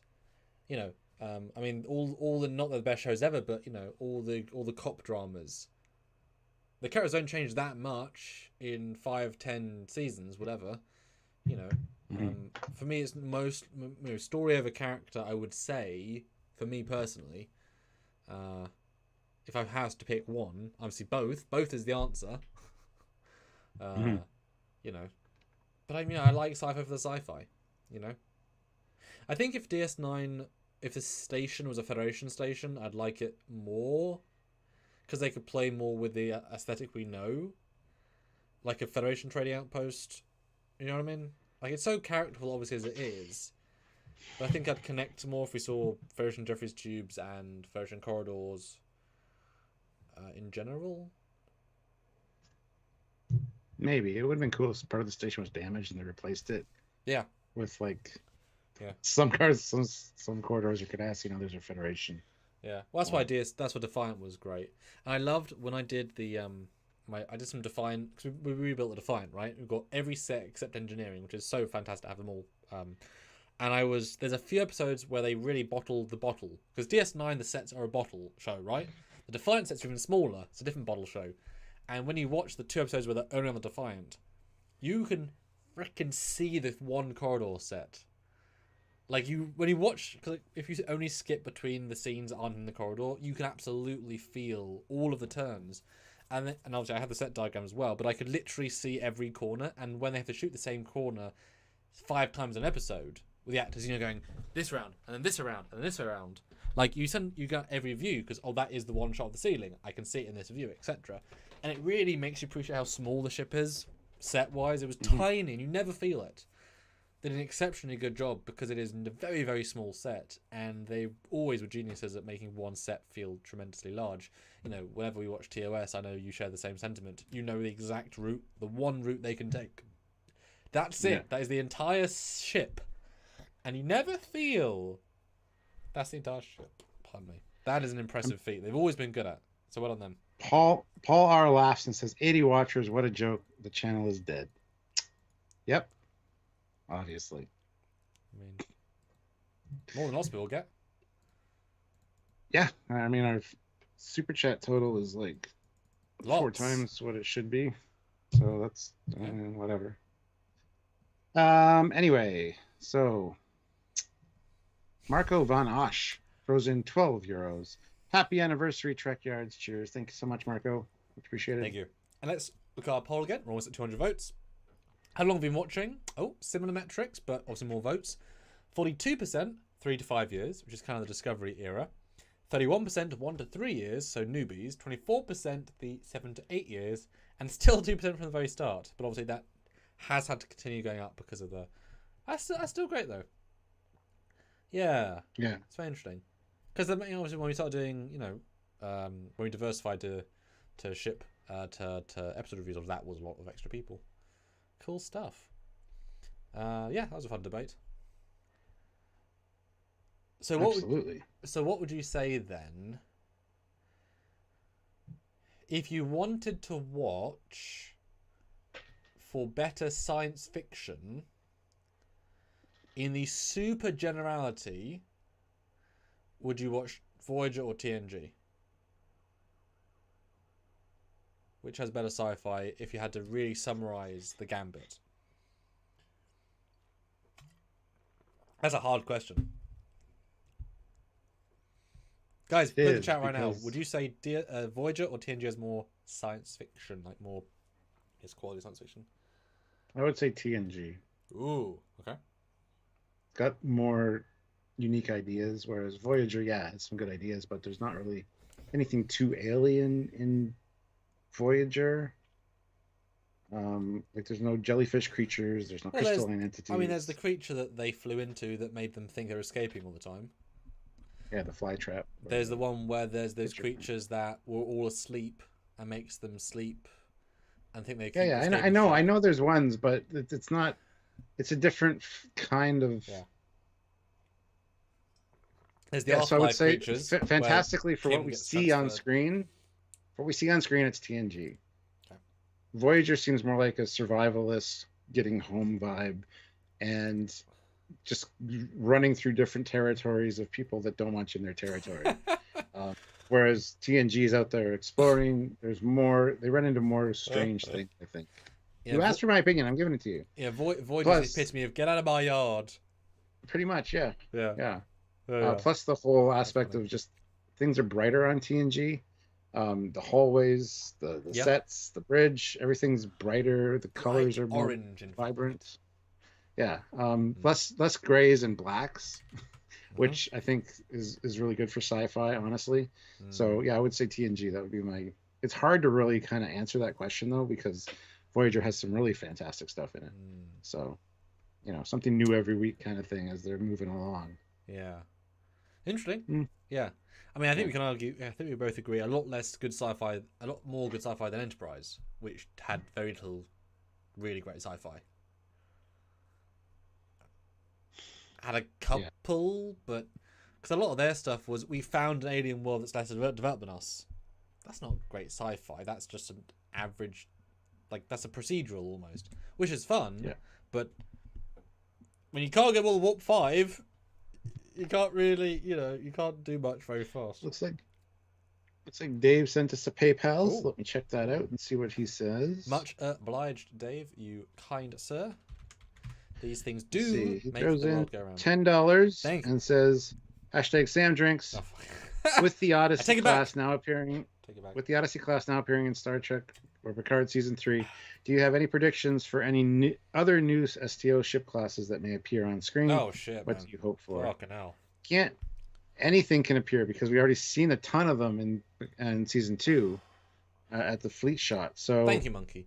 Well, the fact is that Thomas Moroney rebuilds these things before they go live, and he's lied every time at why. So, if he's rebuilt the damn thing, it'll be in Stowe. It'll be in Picard. Yeah. Okay.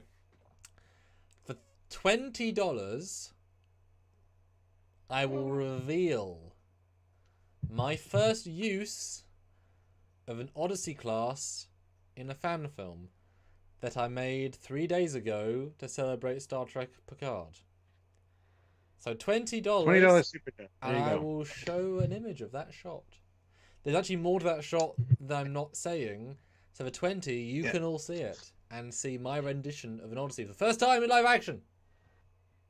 Aaron Standing, though, LOL, Voyager's torpedo supply. You can make new torpedoes, Just have to replicate the parts, get the antimatter, get the fuel source. I mean, it's fine. It's fine. I mean, do you really think most warships in a battle, like in the Dominion War, they're not going out using all torpedoes saying, I guess we're stuffed, we won't fire any more torpedoes. They've got active bays ready to make more torpedoes. You just can't make them during a battle all the times because you know. Well, no, but I mean, If you have like 10 traveling left, home. you got 10 left in the battle until, you know, the battle's over and you got time to actually work on making more. Yeah, but I mean, if you're on the front lines, you can't just rely on the supply you have. You can only hold so many. I mean, the shell is very easy to build. The internal working is pretty easy. It's the fuel, which you bring fuel, and then you mine fuel. It's not that hard. They aren't that big and impressive. Now, quantums, I don't think you can replicate quantums. I think that's a specific, like, hard line, because there's, like, a point ZPM-style power source in the middle. I think those are not replicatable, but that's okay, because no one uses them anyway. Most ships don't have quantum launchers. So. But I know, this is one thing I keep true in fan films. I don't give ships quantum launchers unless it's super exceptional. For me, that's like a platinum level ship. Which, funny, the Horizon actually has a quantum launcher, but it's like, because it's a platinum level ship, but it's like, quantums, if you see a quantum, that's a specialty. I like having a warhead that you can only build, like, you can only have like 10 of. That mega niche market. But like I said, $20, guys, and I'll show an Odyssey class in a fan film. My God. And Michael Williams says Voyager can make Delta Flyer 2 times, but the torpedoes. Exactly. Yeah. God, and it like rushed the Delta Flyer in like a week end. Yeah. Yeah. I mean, Casey. that's the argument. That's all the argument you need, really. Let's be honest. Yeah, they got replicators. They got large industrial replicators that can create the parts. They just need to. They built a Borgified warp-capable ship. They can build a photon torpedo. The damn thing has photon torpedoes. Has micro torpedoes that the Voyager has not got. Like, I wish they wouldn't have leaned on that line. We only have 30 sort of torpedoes. We're stuck in the Delta Quadrant kind of thing. It's like, so we can make more, because everybody keeps making fun of that. It's like, it's fine. Well, I can see it from the perspective of, we were rushed into service. We had one mission, which was bring these people back. We're not prepped to build torpedoes. We've got to clear out cargo bays, replicate the infrastructure. That'll take a lot of power. I took it more as a, well, shit. And also, if they fought Kazon on day one, you know, they're probably assuming, well, if you fight Kazon every day for the next week, we'll be out of torpedoes by Thursday. You know, one full spread is like 6 torpedoes. If they only got 30, I mean, you can use all torpedoes in one battle. Like, that's not unreasonable. I mean, the E used them all in one battle. So I took it more as it will take at least a few months to prep to build more. So we might be screwed by Thursday. I took it as this is going to be a thing, because it's going to be like Battlestar Galactica, where it's going to keep taking damage over the 7-year run. Yeah. And they just originally threw it out, but it was already in the script. So, I mean, they were never going to do that because of the CG costs. It was entirely 15 years too early. They couldn't have done. I know, but that was Ron's plan. So, Olivia May Julius, member for 18 months of the rank of Federation President, says Stewart says, "I'm a pretty princess wearing a pretty pink dress." He does. #Sandra. Oh, fuck you. And Captain Casey Stewart, $2. TNG over TS9 and DS9 over Voyager. An Isle of Film, €2. TNG equals living the utopia. DS9 shows us the road to it. Ooh, or the protection of it. And Voyager shows the family you have to make along the way. Ooh. And Enterprise shows us eating popcorn while watching movies. Every journey starts with baby steps. And Discovery shows you anal sex that hurts. Jesus Christ. And people say because it fucks you. Discovery fucks you hard, you know. You watch it and raw. Takuma's face, man. You know.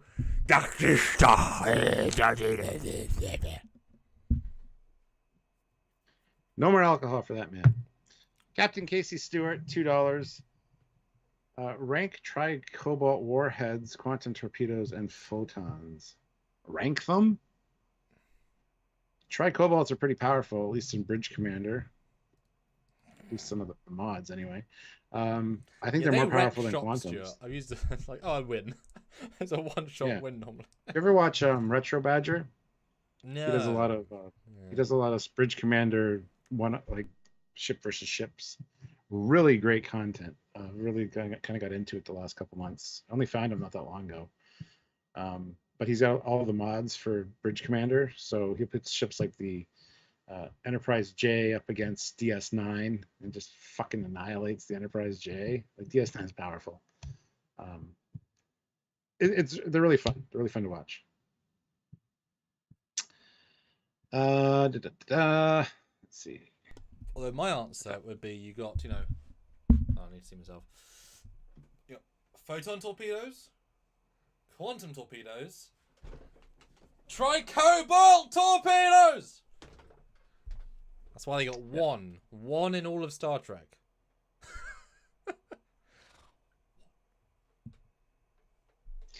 Yeah. Thanks, Gabriel. Well, no, Voyager was a combat ship. She was a very, very tactically able ship. She was deep space with. She has the most advanced phasers and torpedoes in the entire fleet. I think she had a blade of armor, the most fast warp drive. Also the fastest ship. I mean, she was so cutting edge. I mean, she really was. Nothing's a warship in the abstract, but like that tech is so advanced that I mean, it's not a warship if it's the most advanced thing in the fleet. At least for a few months anyway.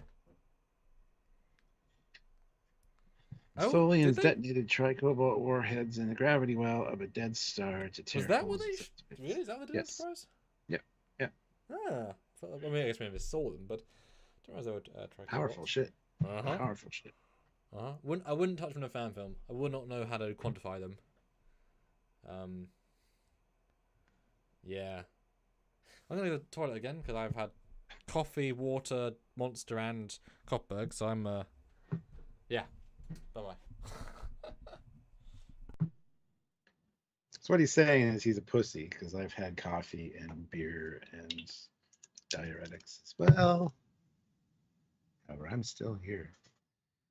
Hopefully he doesn't hear that, but he probably will. But that's okay.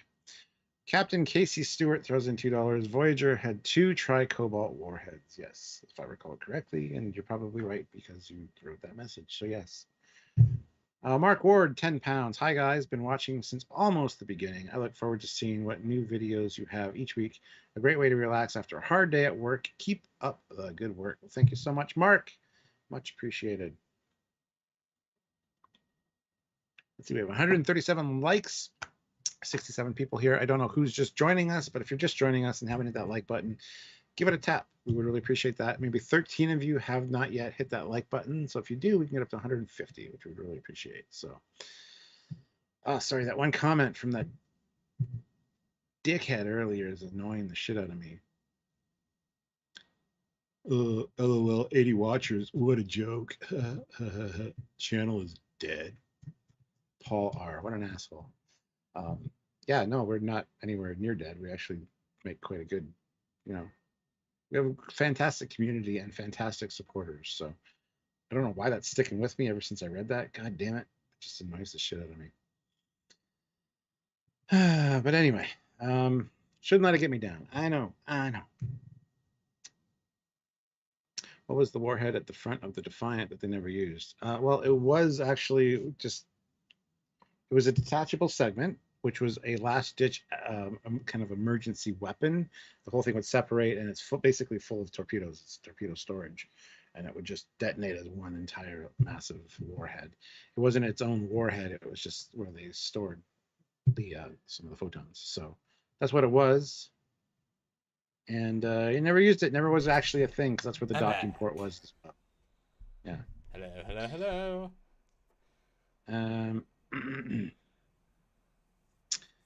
I'll read Mark Ward's here. Yes. £10. Thank you. Hi guys, I've been watching since almost the beginning. I look forward to seeing what new videos you have each week. A great way to relax after a hard day at work. Keep up the good work. That's a lovely comment to get. Thank you. Yes. Yeah, we do the work, so you don't have to. We find the little this or that, so you don't have to. Yeah. Oh, that's cold. Oh. Now, we did mention an hour ago. Did we want to? Oh, I don't say anything again. No, you haven't got your $20 yet. Damn it. Sorry. We mentioned an hour ago what?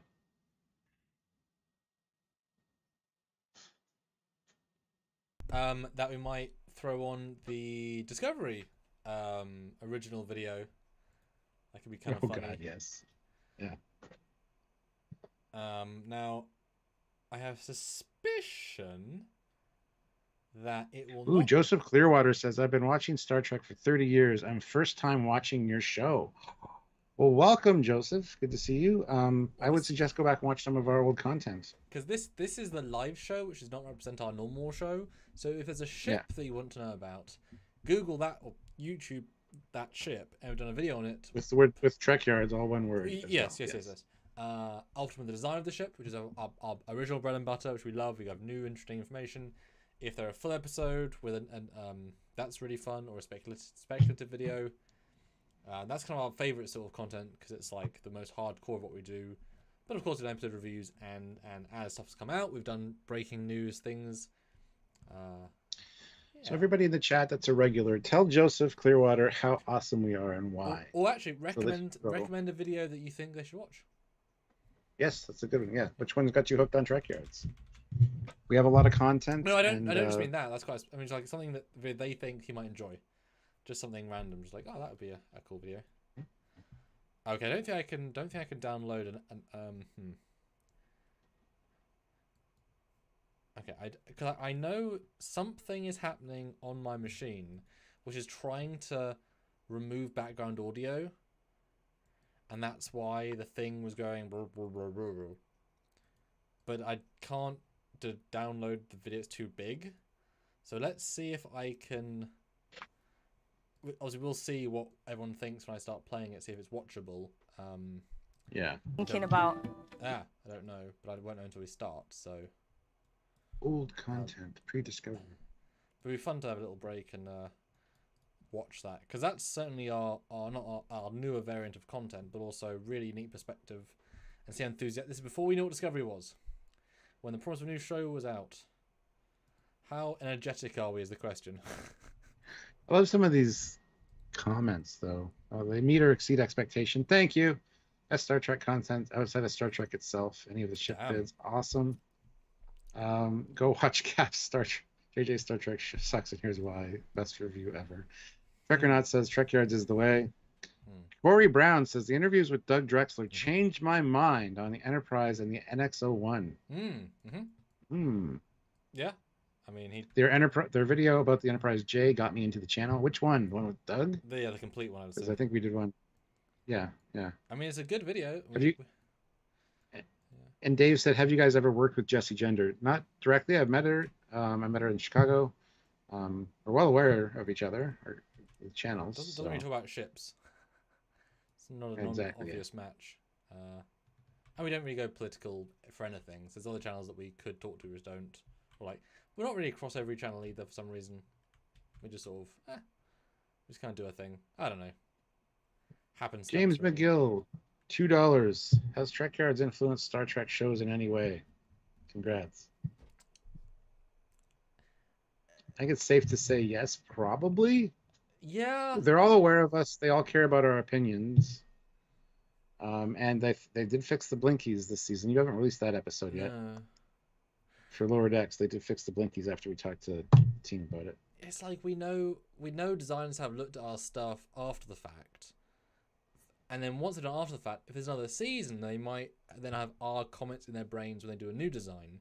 For example, if the Prodigy team watch a video and we say, this would be perfect if this, that might be in their head when they do a redesign for a later season. So, those sorts of things, I would assume at a certain point our comments have been thought of. And Joseph asked if either of us ever been to Star Trek convention. Yes. We've been to many. And we've done videos while we were there. I've also interviewed Denise Crosby on stage. Samuel's done a lot of work with a lot of actors as well on stage. And just this last month, I was on stage with Robert Picardo. So yes, we've attended our fair share of conventions. But yeah, Joseph, appreciate it if you hit that subscribe button and check out a few of our videos and join us for these lives where you can interact with us. Because I like to think we're good people. All of our regulars do. So if you got them fooled. Yeah.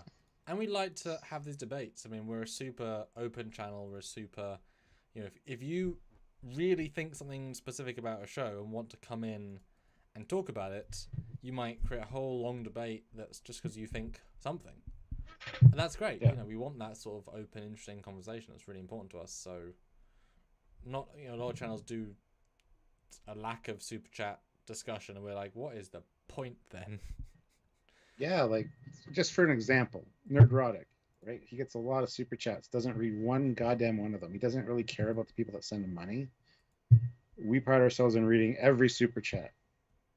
Even my late night lives, I tend to read every comment because I know everybody can't super chat. So it's a way for people to get, have their voice heard and be part of the community and the discussion. So yeah, we like to really include our audience. That's one of our big things. So It's important. and nothing to is us. behind a paywall.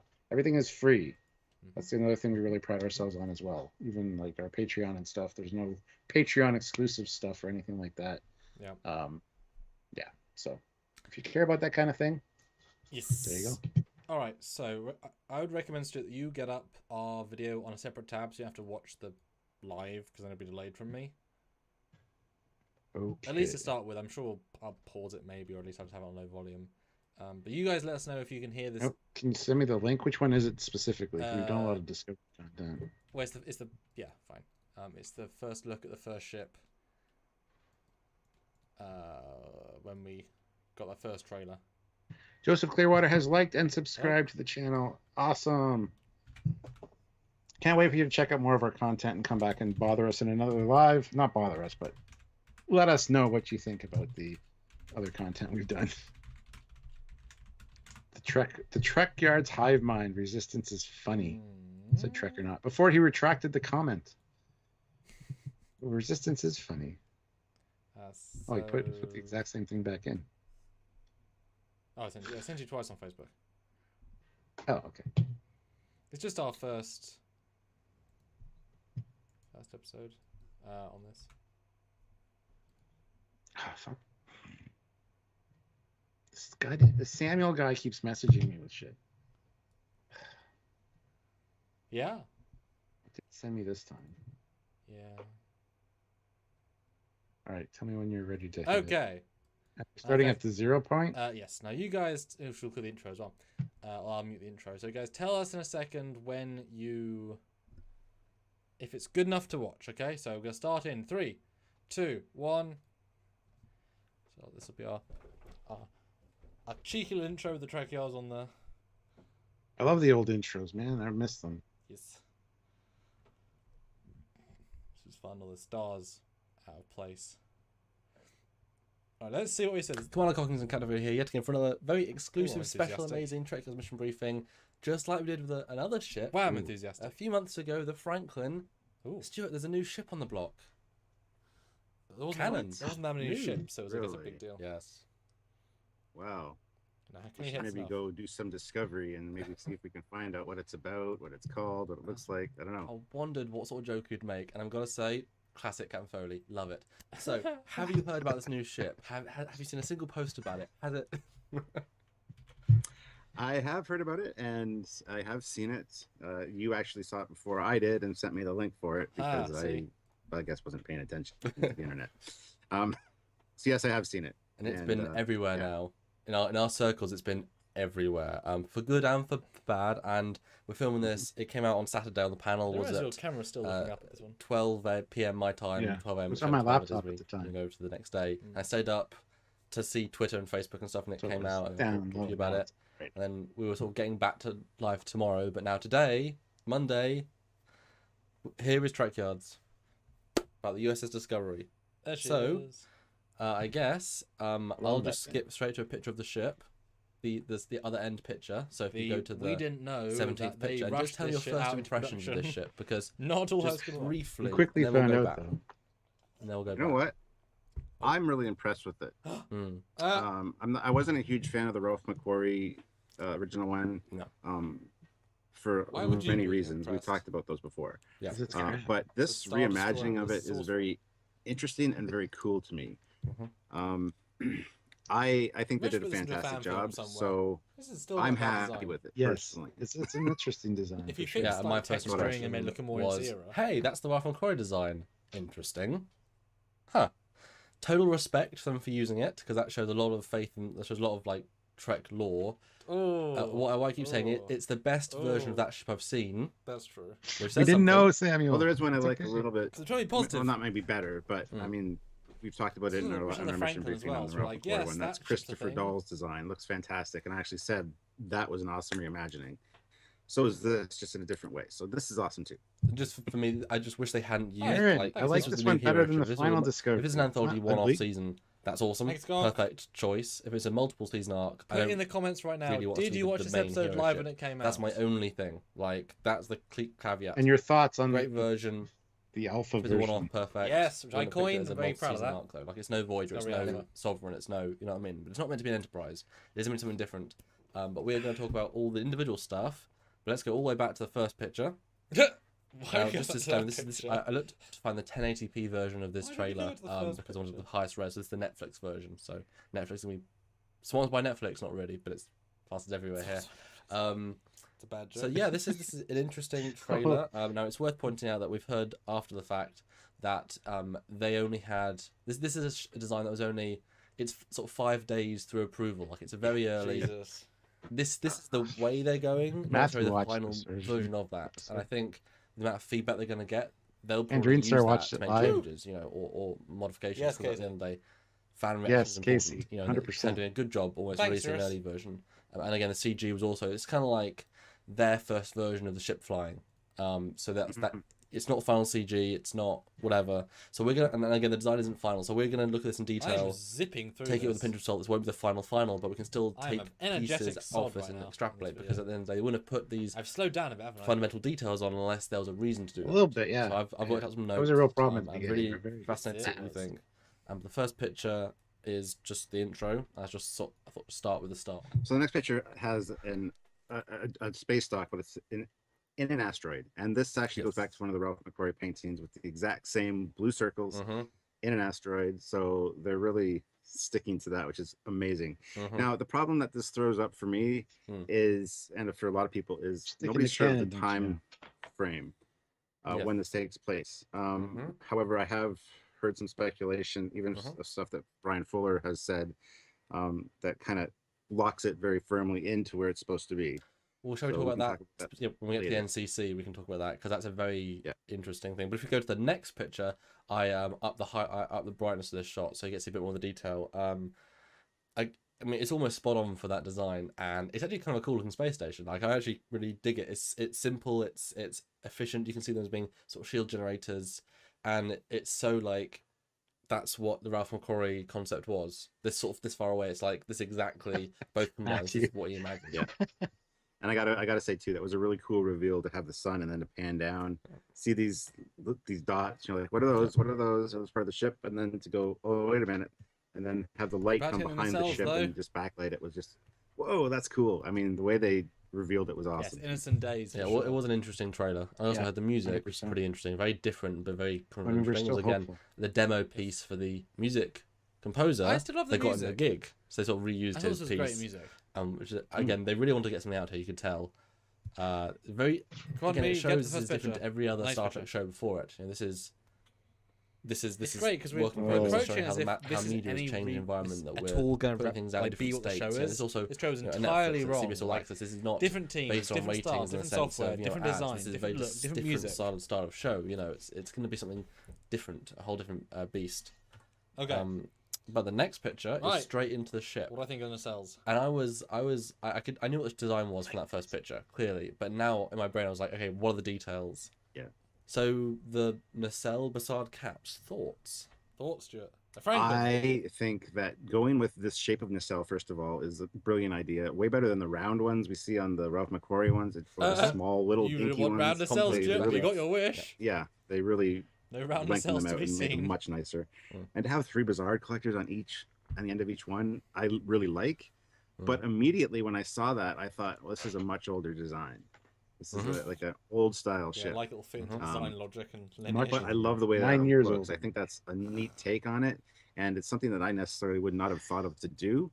So congratulations to John Eaves or whoever was Yeah, none of us responsible have for thought of doing doing it, this. Stuart. None of I us. think they did a great job Stern making Von this All, look what the different hell, and man? new. but old maybe. Who Now, knows? obviously, we're going to talk about timeline stuff because we can't not. These details are relative. But in the terms of the continuity of the universe, I won't go into the full stuff. But think about the NX-01 has a single Bassard, a small one. The Connie has one big Bassard.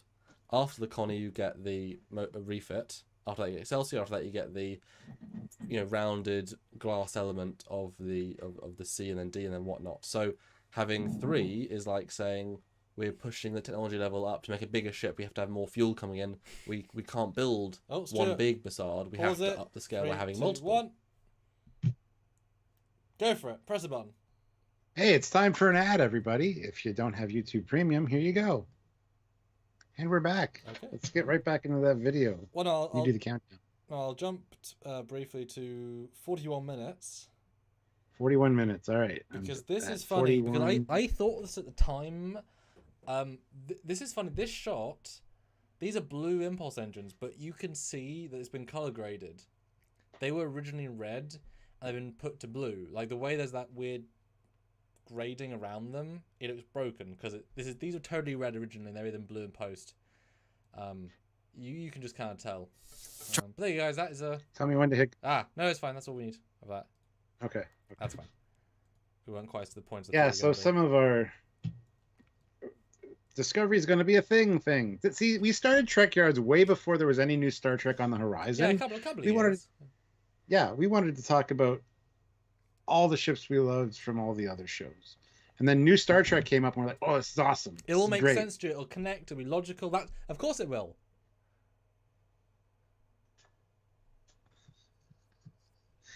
If only we knew. What the hell? And yet we're still hopeful. Yes. Well, I don't know. With season 5, with this trailer for Discovery, I'm kind of not. So I've just kind of lost my optimism. My cautiously optimistic take on things has kind of now just been like whittled away. Well, when you see Lower Decks and Prodigy really giving a shit. Exactly. I know there's other stuff that I can watch and enjoy. So my optimism for Discovery is just kind of like, eh. I mean, you can imagine. For me, it's during the 90s. Do you want to watch the dark, depressing DS9 that you've missed episodes of and you don't understand? Who the hell's Garrick? Who the hell's this lady? Or every episode's fun for Voyager. Like, there's a reason why some shows work better. Because you like them in contrast. But guys, we are $111 away from a truly end of the live number. 112. So, not saying we're closing anytime soon, but if we can get $111, that would be incredible. I think it almost actually saved the month. I think that's a fair comment. It would, yes. So, let's do some quick fire anything. Questions, thoughts, comments. A few fives. Would love to. Well, somebody asked us, where is it here? How did we meet? Oh my god. We've never heard that question before. Do I have a video of us from the past explaining it, Stuart, that I could play? Cation Mel said, how did you two meet? There you go. We should just make a video telling the story and just link to it every time someone asks. And Subrax says, Boss watches are awesome watches. I love watches, so glad you got a good ad.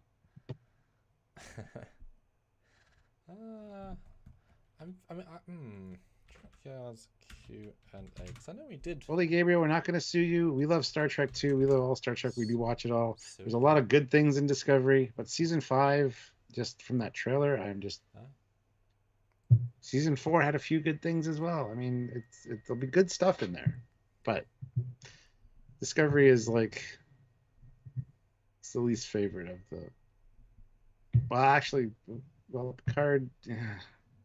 I'm just gonna shut up now because Picard season 1 and 2 were interesting. Good job there, Stuart. That was good and bad in all Star Trek, regardless. Moving on. Now before.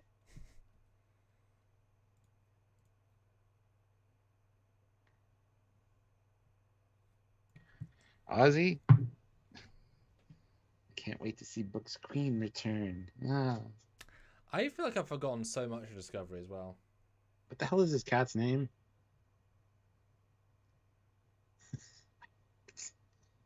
She's a queen. What the fuck is her name? Why don't we know the cat's name?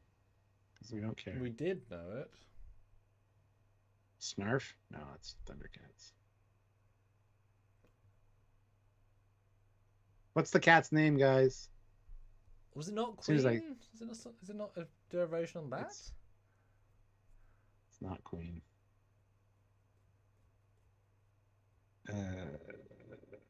Gosh, I don't even remember.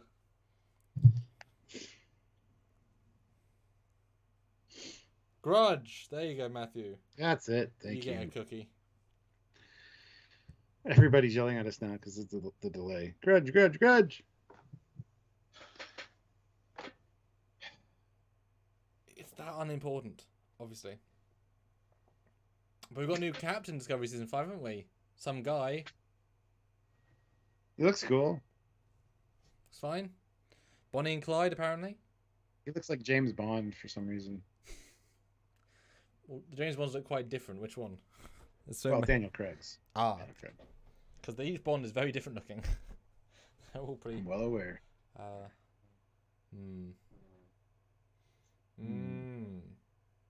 Spot was the... No, that's the wrong cat. God, but yeah, 8 years, Stuart. We have come and gone. We've seen the entire Trek world change. We've seen the oh god, everyone hates Into Darkness. The Beyond's pretty damn good. Sad it won't come back. We've seen the Discovery. Oh, Discovery.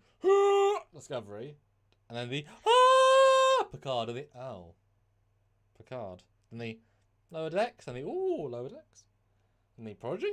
The Prodigy. And the And the Strange New Worlds? Yeah, Strange New Worlds. Yeah. Yeah. And we've been there the entire time. And I do love the fact that we have this archive. All those first reactions on Exactly. file. The real... You'll never be able to get that again. You'll never be able to get that. You know, I mean, I love the live we did in season 1 of Picard. The forgotten, ignored, and dropped plot lines. That was so much fun. Because that was like a piss take season now in retrospect. There's so many videos to do because there's so many theories and ideas and we took them seriously. Yeah. And then it's like, well... Like Story Narek, threads that went further. never mentioned again. Who the fuck cares about Narek? This big, great villain and Narissa got killed. You know, because clearly Narissa's death's going to come back because Narek's going to come in and get revenge on Soji and it's going to be important. And Forgotten all about Narek. Even when you were talking about Narek, I'm like, who the hell is Narek? And then, yep. Yeah. It's wow. Yeah. It's amazing. It really is amazing. I don't know why people thought Michael Chabon was a good choice. He won a Pulitzer Prize in writing a non-sci-fi novel. They're not transferable skills necessarily.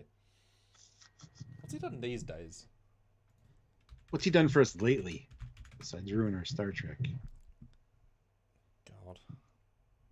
You know what? I was watching a movie, one of my favorite movies, the other time, like 2 weeks ago. I gotta watch this. Have you seen the movie Now You See Me? Yes. Have you seen Now You See Me too? Mm-hmm. Okay, they're both really fantastic. First names that come up in the credits. Can you guess? Doing the titles or credits? Both. Because credits would be a different The order. credits than at the end.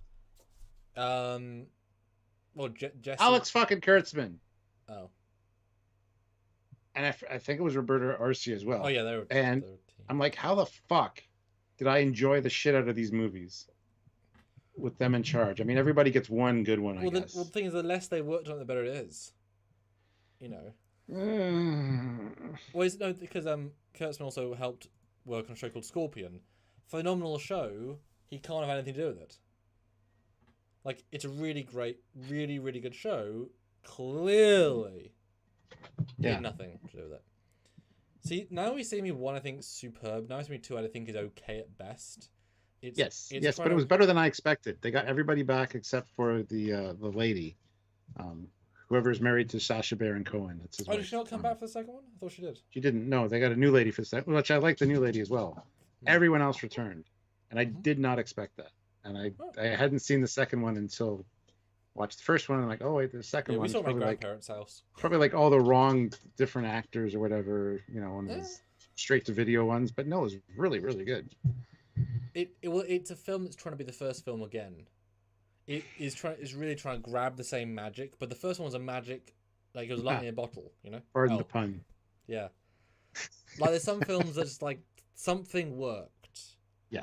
And they couldn't do it again. But I mean that's But it was unique. It was a new enough story based on the same premise that worked for me. It was a good sequel. I would consider it a good sequel. It wasn't a great sequel. It was a good sequel. Like, okay, see the metric's tricky. When you have a film that's so good, a good sequel, the numbers is good. I would say the first one probably like a 9.2. The second one's like a 6.5, which is still a good film, but the bracket of difference is so drastic because the first one was so good. If the first one was a 7, it's like the Kingsman. Kingsman 1, fucking fantastic. Kingsman 2, nowhere near as good. There's some great scenes in it, but not remotely. Have you seen the new Kingsman? The prequel one? No. It's better than I expected as well. I would. Yeah, I got that sense. I like sometimes just those sort of films. Often they have to go in a totally different direction. But Now You See Me 1, like the twisty endy, changes the entire paradigm of everything. You can't go back from that. It's a one film franchise, really. Yeah. But I liked the dad stuff in 2. That was interesting. But the stuff in China or wherever they were, like that was all weird. And they're just some really silly, stupid things in 2 that just like, okay. Yeah. Yeah. No, it's funny. I didn't know if you had seen them, but I'm glad you have. I glad you don't enjoyed know them. why we saw the first one. The first one was really... Yeah, I saw it for some random reason years ago. Yeah. Which it was never on my radar to see in the theaters. Like, ooh, I'm so excited. But I saw it and I was so impressed with it. Yeah, me too. And then they mentioned it on a YouTube video, mentioned the title, and I wrote it down. I need to watch that again, and right away went and watched it, and I was like, holy shit, stands up to what I thought the first time. Mm-hmm. Well, it's like Hitman's Bodyguard. The first one I think is incredible. Second one, total trash. We watched which one? Sorry, which movie? Kingsman's Bodyguard with Ryan Reynolds, Samuel Jackson, and Salma Hayek. First one. Oh yeah. Fantastic. I haven't seen the second one. I've seen the first one. Like the first one for me is like a 9.5. It's very close to being a perfect film for what it is. The second one's like a 3 or 4 out of 10. The quality drop is so drastic. I've never seen necessarily a quality difference. I was shocked, and we watched it. We watched the first one in cinema, second one here because of the pandemic, and I was like, oh my god, they've ruined everything about it. Like even Ryan Reynolds had a lot less fun. You could tell. Yeah. Really odd. Really odd how crap it was in comparison. Such a good cast. I mean. Well, exactly. Yeah. Just can't go wrong with those names. But. Yeah, and they had Morgan Freeman as well, who's also Now You See Me, who's in everything. Although I think you've seen Wanted, haven't you? The assassin film. Yes. Oh, that's really good. I saw that in Jamaica. Like I really enjoyed that. I think it's a great, fun concept. Music's great, acting's great. It's weird, but it's trying to be. That, like a second, would have been very strange to have. Often you shouldn't do a sequel. What else? What else have I got on my thing here that's like don't do a sequel? I still want to see a sequel to Live, Die, Repeat, the Tom Cruise one.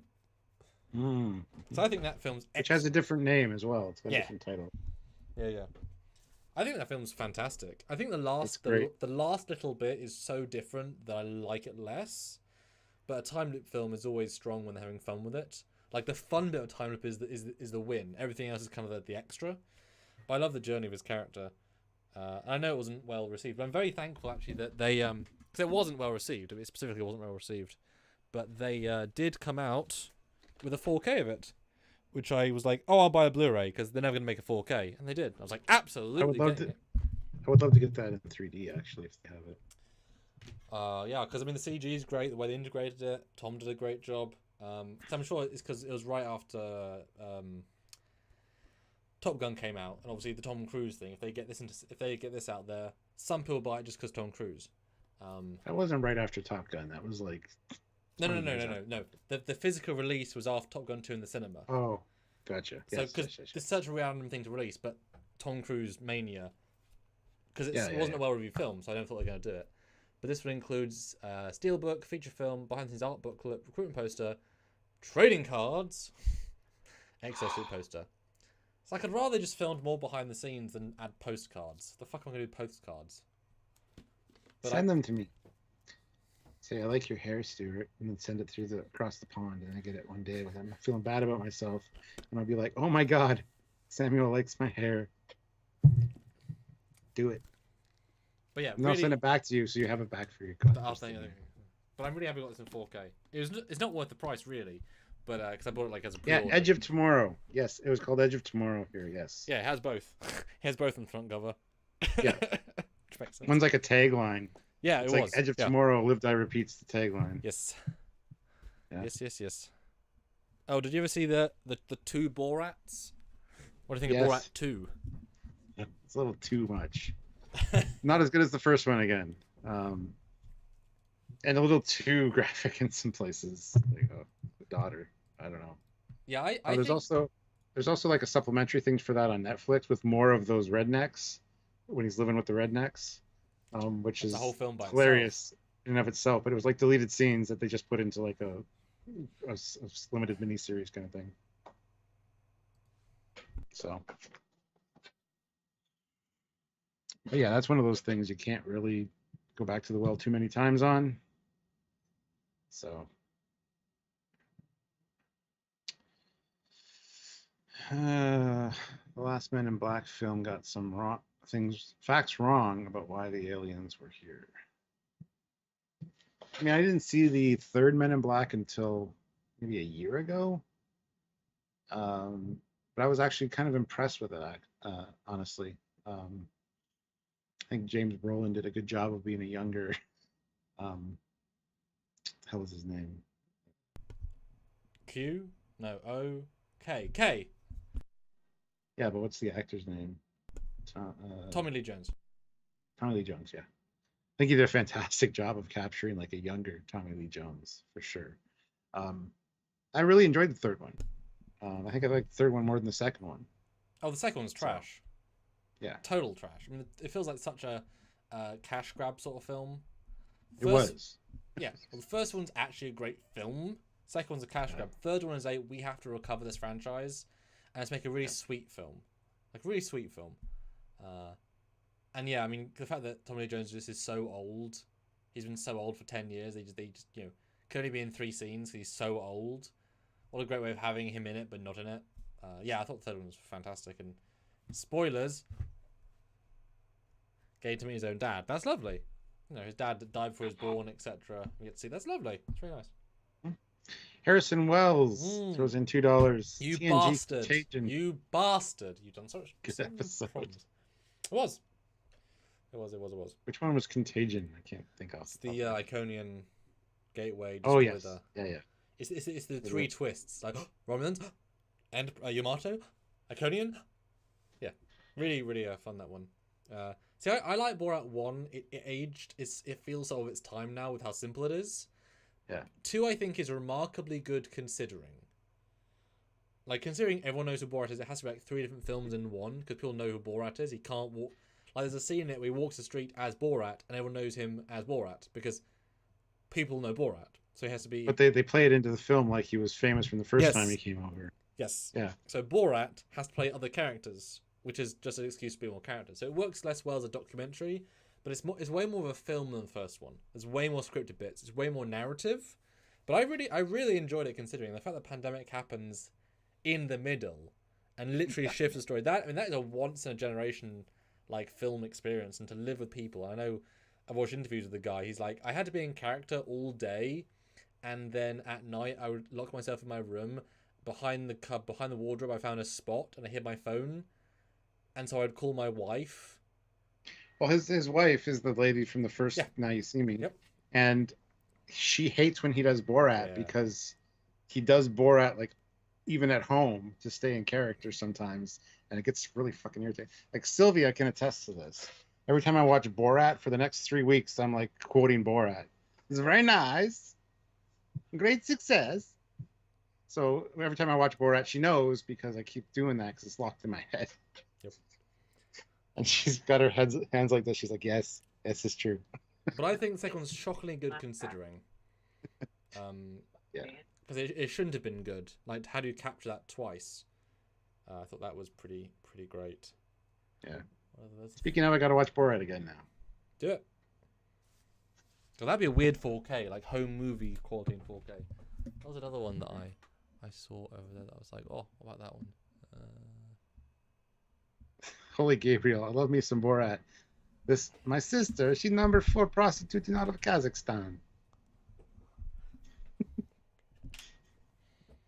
Yeah, doesn't he get like tortured at the start? Well, not tortured, but like angry mob kick him out of the village. Well, no, he's like in an interrogation cell. Oh, in the second one, yes, yeah. Yeah, that's what I Like mean. he was in prison for what he did in the first one. It's really yeah. Well, guys, I think we're starting to round down to about films now. $8 will hit our first minimum as our first goal. 108 would be other, but I mean, I'm happy with the 8. We've got 224 votes for our poll. I asked the question, how long have you been watching us? Since our start in 2014. The winner is 45, well, not winner, it's interesting to say. 45% of you, 3 to 5 years. Close second, 1 to 3 years, 26%.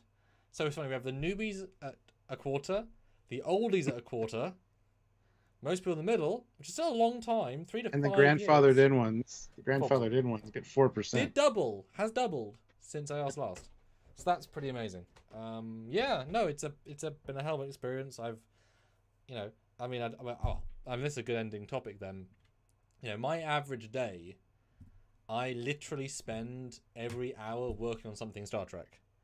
I take the dinner time, non-Star Trek watching time as a special time of not Star Trek. So I work on fan films, my own fan film, talk to you, do Trekyards, I do conventions, we talk to Trek alumni, Trek celebrity, we organise stuff for future. I mean, it literally is every day. And other people that we know, it's a hobby, it's a fun thing. Even YouTubers, they've got another job. Literally 100%. I mean, I've worked on Trek more than most people in their entire career. It might not be official Trek, but it's like literally their daily. More hours of Trekyards than there's of Star Trek. Yeah. I mean, how would you relate to that? No, it's true. I mean, you've seen my house. There's Star Trek everywhere except for like the living room. So that's like my go to relax place. Because yeah, Star Trek, it's great. I love it. It's a huge part of my life, obviously. But everyone wants to talk to me about Star Trek. My friends don't. Some of them, they don't want to talk to me about the new shows. And I'm like, I'm curious what you think of the new show. I don't want to talk to you about Star Trek. It's like, no, it's fine. I'm asking you. It's one of those situations. So they know that. But yeah, I can't go one day in my life without hearing Star Trek, without hearing somebody say Star Trek but that's okay because Star Trek's great.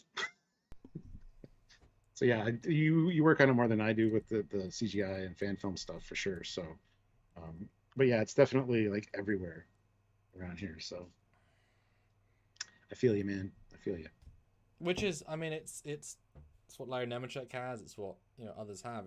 It's a weird experience to be so steeped, and to be able to make your living off it and your hobby. And I can call up many alumni. We both have high up professionals in the Star Trek current productions that we could at least call, text in a short notice, and any other respect, they would know us enough to say if we ask for direct contact, they would know this is serious. We need to talk, serious there's a reason for it, etc. We don't pull those push those buttons very often. And obviously I've got my uniforms and such. I've got I haven't put away yet. I've got 2 Hero Voyager costumes. Like I'm very proud to have. There's a difference between someone's cosplay and what I have because I've invested over the last sort of 4 years, and it's amazing to be able to have an existent part of the universe. Because when you put on a Voyager uniform or my Nemesis, whatever, like it's such a real experience. This is how they felt. It's so accurate in the props. Like I have such a window into stepping into that world. Obviously, my green screen stuff, fan films, I'm not in them very much, but I can then, if I wanted to be, I could do that occasionally as well. It's weird to be able to have that world and all my 3D interiors that you guys are going to see on the Indiegogo. That's an amazing thing to be able to develop and to build. And thank you, Adrian, for being there to build the sets so I can texture them. It's an amazing experience. I've learned so much. It's amazing what we've learned. Yeah, Spider-Course throws in another $1.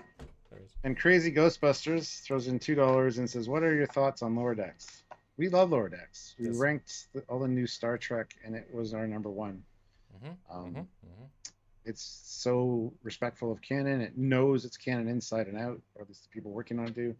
It treats it with the reverence it deserves. Yeah, it still makes fun of it and makes it so that fans of Star Trek can have something to look forward to, even if you're looking for Easter eggs on screen. It's really it makes full use of all of the Star Trek lore. So Yeah, it's the best one. It's the most consistently quality content of Trek currently. ISFJ 1009, $10. I've loved working with Trekyards. And that's Adrian, who I just spoke of 4 seconds ago, happens to be. The Arizona. That's one of, I was going to say, you actually have Trekyards original. You have the #1 most watched Trekyards original, the Arizona. So that's for you right there. And you have been instrumental in the Trek Shorts interiors. What have been your favourite 3 sets to build? Because I've certainly appreciated sets more after having them built, after doing all the research for you, getting all the references, etc. Like I have to really analyse them. What have been your top 3 sets to build? Because you've got a huge variety that people haven't. And you can do full spoilers. That's fine. People can know what you've done. Putting the pressure on IS. Yes. Adrian. Let's call him Adrian. Squadron Course, $1. Adrian. Let us know. I think some of my favourites. I really enjoyed the Enterprise D briefing room, because the way the light comes in and the way it reflects off the table, and you'll see a shot and then go fucking incredible. I love how I made that look. Plus it's such an iconic set that I really enjoyed doing. I mean, such a cop out, but the TNG transporter room, because the brightness, once I tuned in and got the exact orange right, because that was really freaking hard, it pops in your brain.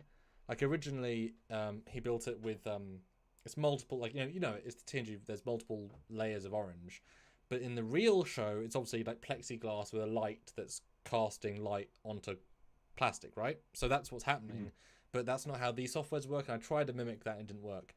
So my approach was to go in manually and select polygons around each line and make a gradient of polygons. So it would go bright, darker, dark, because your brain needed that gradient. And I faked it, but I had to hand keyframe that for each pillar. Took a while, but the instant difference, like, yeah, really your brain needed that. And those little things that and like honing in the amount of like reflection on the floor was such a challenge. A good challenge, but really, really interesting challenge. And Dan Ben says, I don't really watch fanship videos. Well, you should, because Trekyards does them justice. We build a history, we build the lore, we build all the specs. We treat it like it's an in-universe ship with all the technical manual stuff, and you should check them out. And back in the day, that was some of the most hardcore content that anybody, yeah.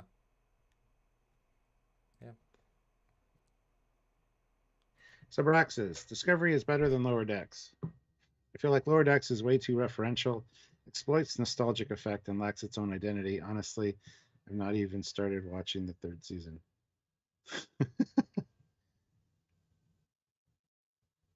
Okay, you can't phaser him through the camera, just for the record. Sometimes, Stuart, you just can't convince people to be right. Well, yeah. That's okay. That's not for everybody. That's fine. No, it's fine. Adrian, tell us the favorite sets you worked The on. thing that got me in that sentence was Discovery is better than Lower Decks. That's 100% wrong. Yeah, that's so shocking. Oof. Sorry, Subraxis. Yeah. We still love you, even though you're wrong. Okay, the sets I really enjoyed working on specifically. One set I'm really dreading to do is the Enterprise Z engineering set. That Adrian did a fantastic, like, damn, that was quick, damn, that looks great, but holy shit, that thing's intricate. Like, if you try and, try and work out where everything is on that set, it's like, there's so many elements to it, and it's such a weird set. That's going to be really hard to texture and make looking good. I'm excited for it. And also bloody warp cores, Stuart. The thing about warp cores, right, is that in CG you can cheat. Right?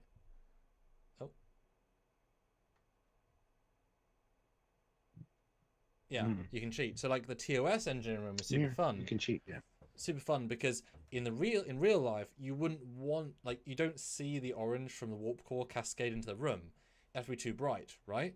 In CG, it happens naturally through the grating. It looks really incredible, and it creates a really interaction that you just really couldn't do practically without just blowing out the cameras.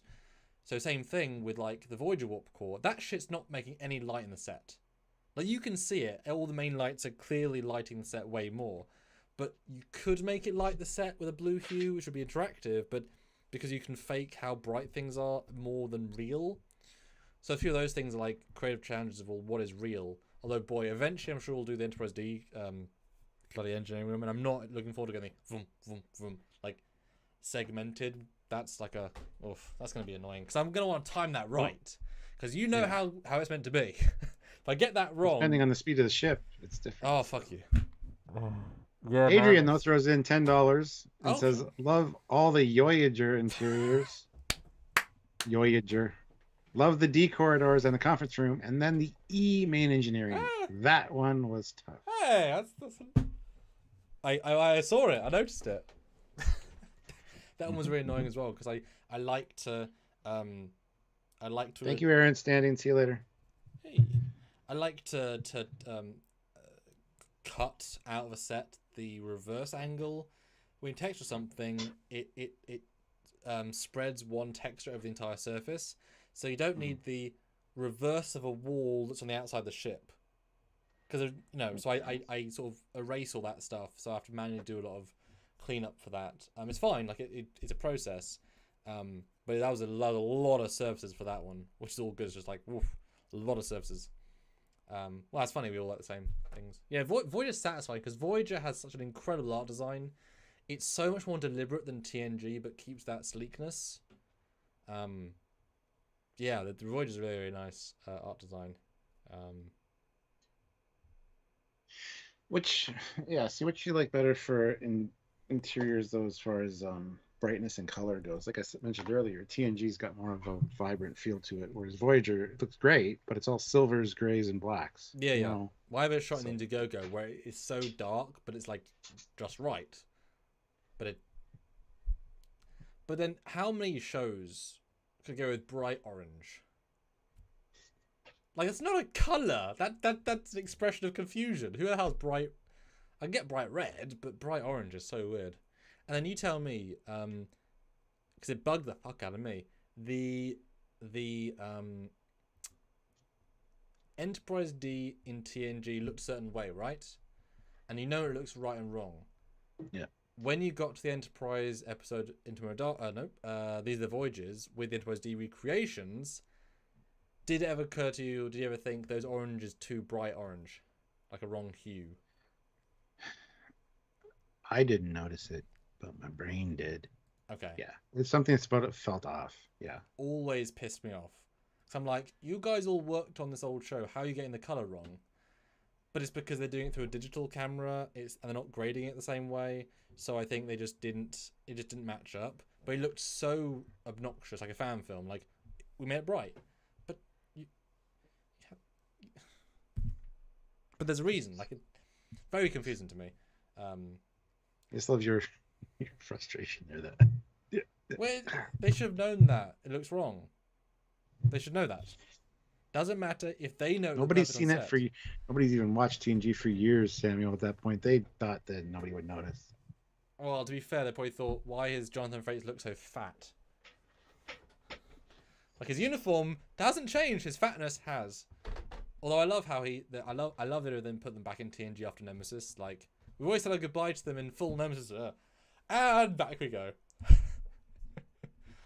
Oh god. Listen, Jericho, is that why everything is so bloody dark in modern Trek? No, I got an inside scoop on that. Everything's so dark in Picard. It's because everything's low textured and looks like shit, so they have to disguise it by making it dark. That's the running theory. Well, that was the case with Discovery. Just saying. So, oops. Especially the ships. Yes. Mm-hmm. Season 1 and 2 are like, where are our beautiful flybys? Where are our ship shots? Nothing good. Wenlock says, I think These Are the Voyages was before the TNG remasters. I think they were probably working on both at the same time, but yes, before they were released. I would think that'd be before, because that was 2005 and Masters came out in the 10s, I thought. Did they? Okay. Yeah. Well, yeah. Simon Kerr says, I love the new sets on Picard. I would love them too if I could see them. Yeah. The Alien versus Predator Requiem approach. You know what? I didn't mind Requiem. And UK Ash says, happy birthday, wish I found you sooner. Good news, I'm planning to get go through. Yes. Yes. No Squadron Calls, brilliant, Polly. Yeah, I like Requiem lots. I thought it was great. I saw it in the cinema, had fun. It was far more actiony. I thought it was better shot, apart from dark. It was Aliens vs Predator. The first film was humans chat for a bit, and then human versus alien, then alien versus human, then Predator versus human, then Predator plus human versus alien, then human versus Pred-alien, Pred Queen, and then finished. There's only one Predator versus alien scene. Yeah, Requiem. I just rewatched that like 2 months ago, and I enjoy the film. It's a little dark, obviously. It's very dark. But it's very Predator versus Alien. That's what I wanted. Yeah. Yeah. And the Pred-alien's great. The fact that it pays off the first film is fantastic. Great design. The impregnation scene still affects me. They thought they'd go that bold. I thought it was phenomenal. Horrible, phenomenal. And the fact they kill everyone as they go, it was good. And yeah, Squadra. Yeah, I was going to include that in the film, wasn't I? Yeah, need to put that somewhere. Yeah. But guys, I think we're at the last Super Chat slot time. This is live. $25. Oh. $25 would be a great way to end out, which is not a lot. One Super Chat. But yeah, $25 would be a fantastic way to end out this anniversary special. Yeah. We still might do a Drunkyards on a weekend where we kind of celebrate the anniversary as well. Well, I was going to say that we had joked about this at the start, but I'd like to get Marie back on, my girlfriend, to come back on for the season finale and do a Drunkyards live, which we did last time, and that went really, really well. You guys turned out in droves. So if you guys finale of Lower Decks. Yeah. Well, the problem is, last episode of Lower Decks and the first episode of Prodigy, season 1, part 2 are the same day, so we're gonna be doubly busy. Yep. But that deserves a season finale because that's going to be big, I think. I don't want to not give that the thing. Squadron Course, you're a liar. Thank you for the $1. But earlier you put in $1 saying I got to leave soon, so I'm just sniping in early, and then you've sniped in like 3 times since then.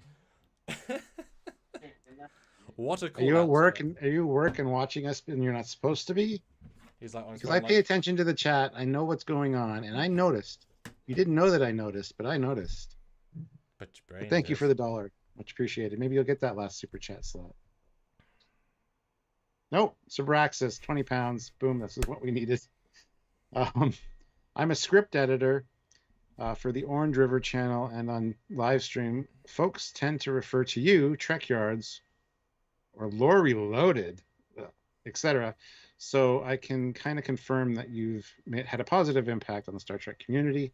You ain't dead. No, we aren't. We're not even close to being dead. That one guy earlier, the channel dead.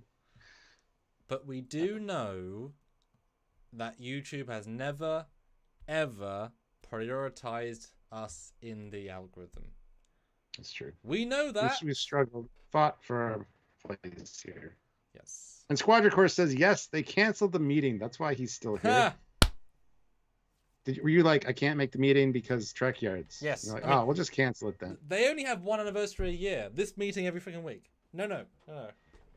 Gosh. Danny Janie with $30. Oh my God. Congratulations on 8 years. Hashtag Chugyards. God, I thought you were going to stop me drinking. I don't have much left to chug. But Valkyrie 417 throws in $20. Oh. Happy 8 years. Can't wait to see what the next 8 years hold. I know. New Trek. The end of Discovery in the next 8 years, hopefully. Things like that. Stuart, when I start having kids, this channel, the channel will be multi-generational. Yeah. I'll have gone from being a 21-year-old to having kids on this channel. That's And I'll have gone from a vibrant, healthy, middle-aged man to an old, doddering fool yelling at the clouds.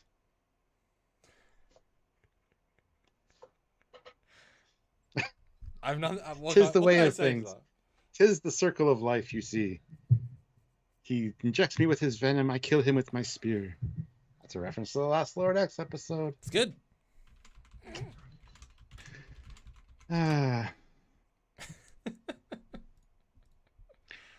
Trek reviewer said, "Did you know that Terry Matalas was an Enterprise D crewman in the final episode of Enterprise?" Yeah, I just found a still of that.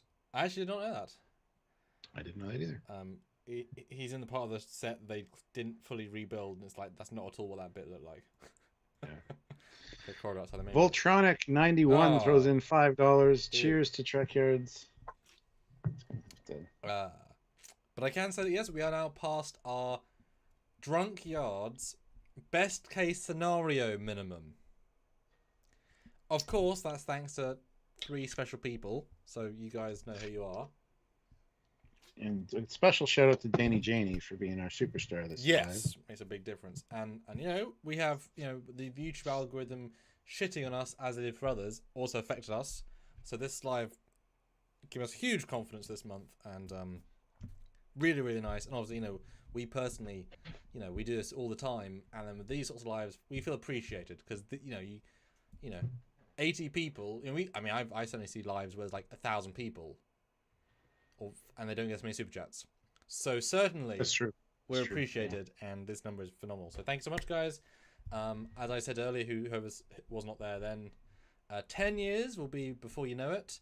I would love to be with Stuart for the 10th anniversary, do something special then, probably do some merch for 10 years. I can even see giving almost regular people some free stuff because you guys have obviously been here for such a long time. You guys deserve something. Which might be Besides just us on your screens all the time. Yeah, because we certainly know the names. It might be kind of nice to get like some free 10th anniversary shirts. Like you guys. That's the thing, though. We know the YouTube names. We don't always know the real names. So when they contact me with the real name, who I'm are like, you? Who the fuck are you? Yeah. And they're like, oh, I'm this on YouTube. Oh, okay, perfect. Yeah. Lead with that. How about that next time? Yeah. Yes. But yeah, that'd be really fun to us both in the same place and do a super live. You know, super live. Yes. But there you go. It's Abraxas.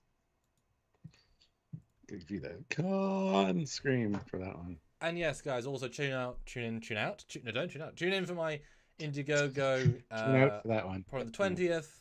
We will be doing, hopefully, Trekyards themed lives to look at the campaign where you guys are going to get exclusives. I may or may not even have some exclusive Trekyards perks just for you guys. I'll only offer for you guys. I have some ideas because I want you guys to get some cool shit that I'm only going to offer to you guys. It's not going to make or break the campaign, but it's really cool. So that's good enough for me. Yeah. Dreamer out there throws in $5 with no comment, but thank you. That's a great way to end out. So, all right, guys, I think we'll call it there. I'll probably do a live later tonight, actually. Just holy shit!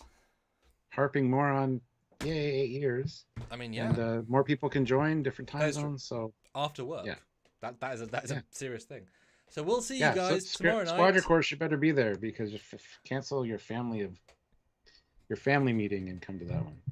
So we'll see you guys for 8 years and 1 day tomorrow for Prodigy trailer review. At 8 years and 1 day. No, we won't because. Oh yes, we will. You're right. Sorry, I'm dumb. That's a good way to end our 8 years. It is. Summarize as well. He's Commander Cocking. He's Captain Foley. Oh shit! Wait, hold on. Tangerine Star 26 ruined everything with 20 pounds. Such a good outro as well. Thank you for all that you have done and will continue to do. Be in no doubt you are doing great, not just for Star Trek, but for the community you have built. To another 80 years, bottoms up and down the hatch. I mean, I could manage that personally. You probably could. I probably could. I could too. Don't worry. I'm good. I love film. €2. You're like the Queen. You're like, oh, am I fucking on again? With Hello. We're reviewing Discovery Season 37, Episode 104. And still nothing's happened. I still don't know who Detmer is. Detmer's had less screen time the last 20 seasons. I still hate her. We're finally to Unification Part 13 with Deepfake Spock number 6. This version of Spock is 3 feet too tall. For some reason, you've gone very British. Paul Forrest, the Spock Vegas. He's a tall boy. He's a tall boy. He looks like me when I meet my boy. He's fucking tall. Like he was at London Comic Con in 2000. 19. He was with us at the captain's chair. Went out for supper with him afterwards. He's fucking tall. My buddy Sky, who's always with me, Today the Matt.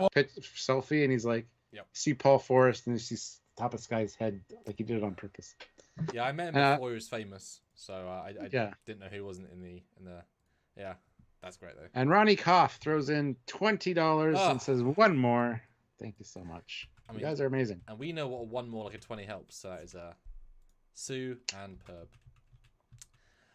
Ozzy's like, you forgot Bob. No, screw Bob. You screwed up. Yep. Bob in engineering, Klingon. Anyway, on that note, he's Commander Cody. He's Captain Foley. Screw you, Bob. Bye, guys.